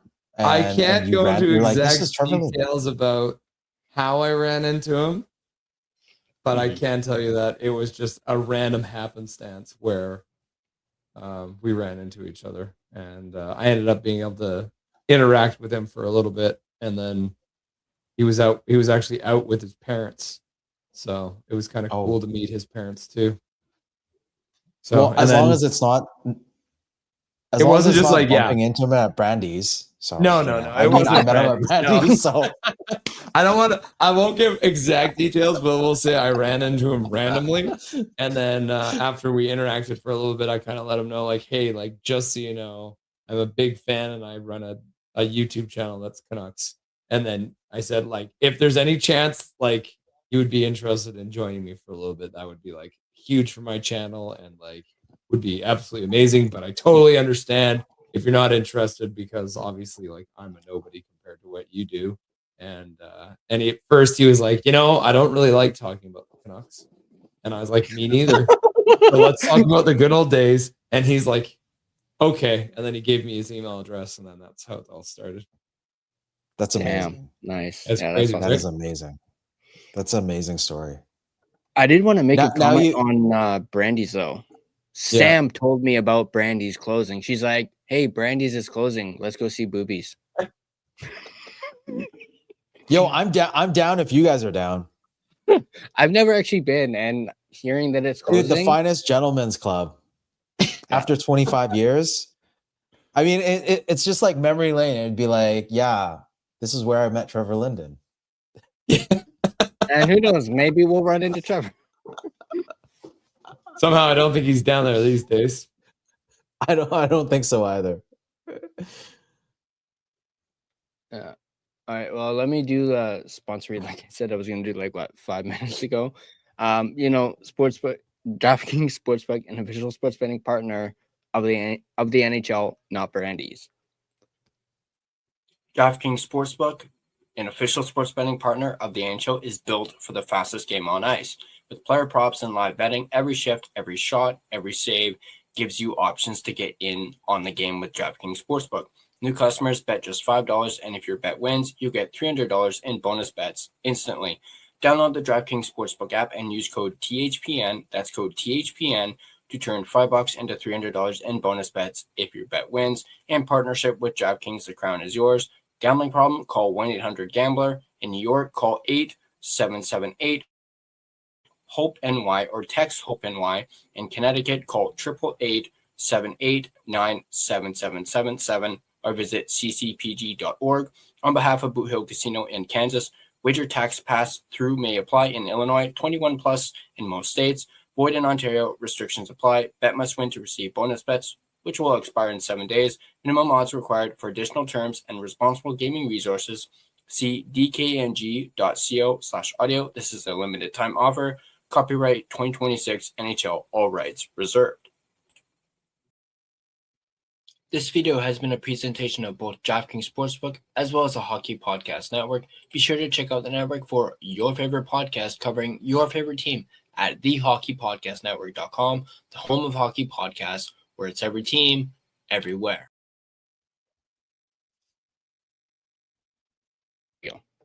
Amazing. Russ, do you have to work tomorrow? No, I have tomorrow. Okay, that's good. Oh, looks like I gained some subscribers too, not just Russell. I just looked. Good. It was like, oh, Nice. yeah, one away from 1,600. Let's go. Nice. One away from 1,600. That's sick. Yeah. I did want to mention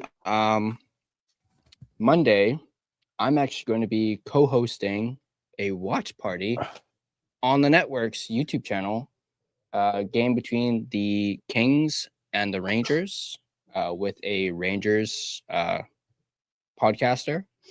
So be on the lookout for that. I did tell him I know nothing about the Kings or the Rangers, so I'm gonna have to do a little bit of research. And Why isn't it against the Canucks? Like, how did that happen? It was just that game that was on that specific Okay. day. So, and I figured it would be a cool experience to actually like be on one of the watch parties for a change. Just so happened to be the Kings and Rangers, and hey, kind of works out because I do have a Kings jersey that I can wear for it. Not that I'm rooting for the Kings, but also it's a Jonathan Quick jersey who plays for the Rangers. So Perfect. yeah, maybe I'll do that. Interesting. Maybe I'll do that. You know, Channel I name's just a thought lie. I'd, That is perfect. yeah, thought I'd give it a try. So I figured I'd let everyone know. I'll be co-hosting that with his name is Jimmy. He is actually, his podcast is From the Blue Seats, a New York Rangers podcast. So yeah, that's going to be interesting. Should be a lot of fun. So go ahead and check out the Hockey Podcast Network YouTube channel, and it'll be on there. And if you haven't, please go and subscribe to Nothing is Perfect. We got Russ here for pretty much a whole hour and a half. He's spending his extra time with us tonight. He usually, I don't even know how you did it, because wasn't it like a quadruple header tonight? And you did at least two. Did you do the Golden Eyes game too? No. I didn't cover any of the other games. I just did the Canucks game tonight. I only cover some of the Golden Eyes games. But if you haven't checked out his channel, make sure you go over there. He does every Canucks game. He's to a point where he doesn't even have an off day if there's the Canucks playing. Like, the only one time is going to be March 26th when he's going to Dusty's wedding, which I think something is in the works with some of the content creators on YouTube. But aside from that, he hasn't missed a game in the last couple of years or more. So shout out to Russ, because he's been passionate about his Canucks, and he's been game after game after game doing the play-by-play. So give him a sub if you can. And Tyler here, if you're watching, give him, well, you're obviously sub, but I'm part of Headspace Hockey. The other half is Swerve and Yrvin. Come on by and check us out. We just did a show on Thursday. We do it every Thursday at 10 p.m. We have our new segment between shifts, or we just call it BS. And we just did our first official one Thursday. I think it was fun. Look out for that, and check out our socials at Headspace Hockey at Instagram, Twitter, Threads. Give us ideas on what you want to hear about Yrvin, hear Yrvin and I debate about, and we'll do it every Thursday. So There you guys go. Headspace. Just and curious, nothing do you is guys- perfect. Boom. just curious, did you guys watch the last show, or part of it, or the debate? Headbase I show, think yeah, was there for a I little watched bit. parts of it. I watched parts of it. Yeah, the So- BS one. I still got to Yeah, go if back you guys and vo- watch the whole thing from the beginning. If you guys were to vote, who would you vote for? We only had like 3 minutes, and Yrvin only used a minute and a half. But Yeah. The case for rebuilding or not rebuilding? yeah, for next year. I would have voted for rebuild. For rebuild? Yeah. Okay. And Ty? I'll have to go back and watch. So I'm not sure if I caught that part. So Okay. I'm going to let Yrvin know about this because he got another vote from Russ. So, which is good.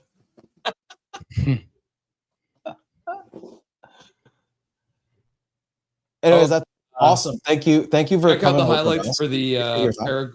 para ice hockey tournament is finishing up tomorrow morning. Well, this morning, I guess. Game goes live at 8 a.m. this morning. The para ice hockey tournament between Canada and USA for US? the gold medal Canada, game US, this yeah. morning. 6 hours from now, they'll drop the puck, and those games are so much fun. If you haven't checked out the highlights for any of the Canadian games, they have been doing very well in this tournament, as they usually do. And man, watching these guys and what they can do on those sleds it's incredible what they can pull off. So I highly recommend checking out the para ice hockey tournament final tomorrow for the gold medal. Let's hope Canada gets the gold medal for one of the hockey events this year. Mm-hmm. And it's a mixed event too, so the teams are allowed to have men and women on the team. Oh, that's awesome. Yeah. nice. Well, check that out. It's in Yeah. about 6 hours, but I think this is about it for us at almost 3.5 hours. Thank you once again, Russell, for coming over from Nothing's Perfect. I'm Gerald from Headspace, and I'll let Tyler sign off. Oh, and Gerald just got another one. Or Russ What? just got another one. A subscriber on the screen. I just noticed That's it. awesome. Love it. Boys, I highly recommend like, adding a counter to your screen too. It's a great idea.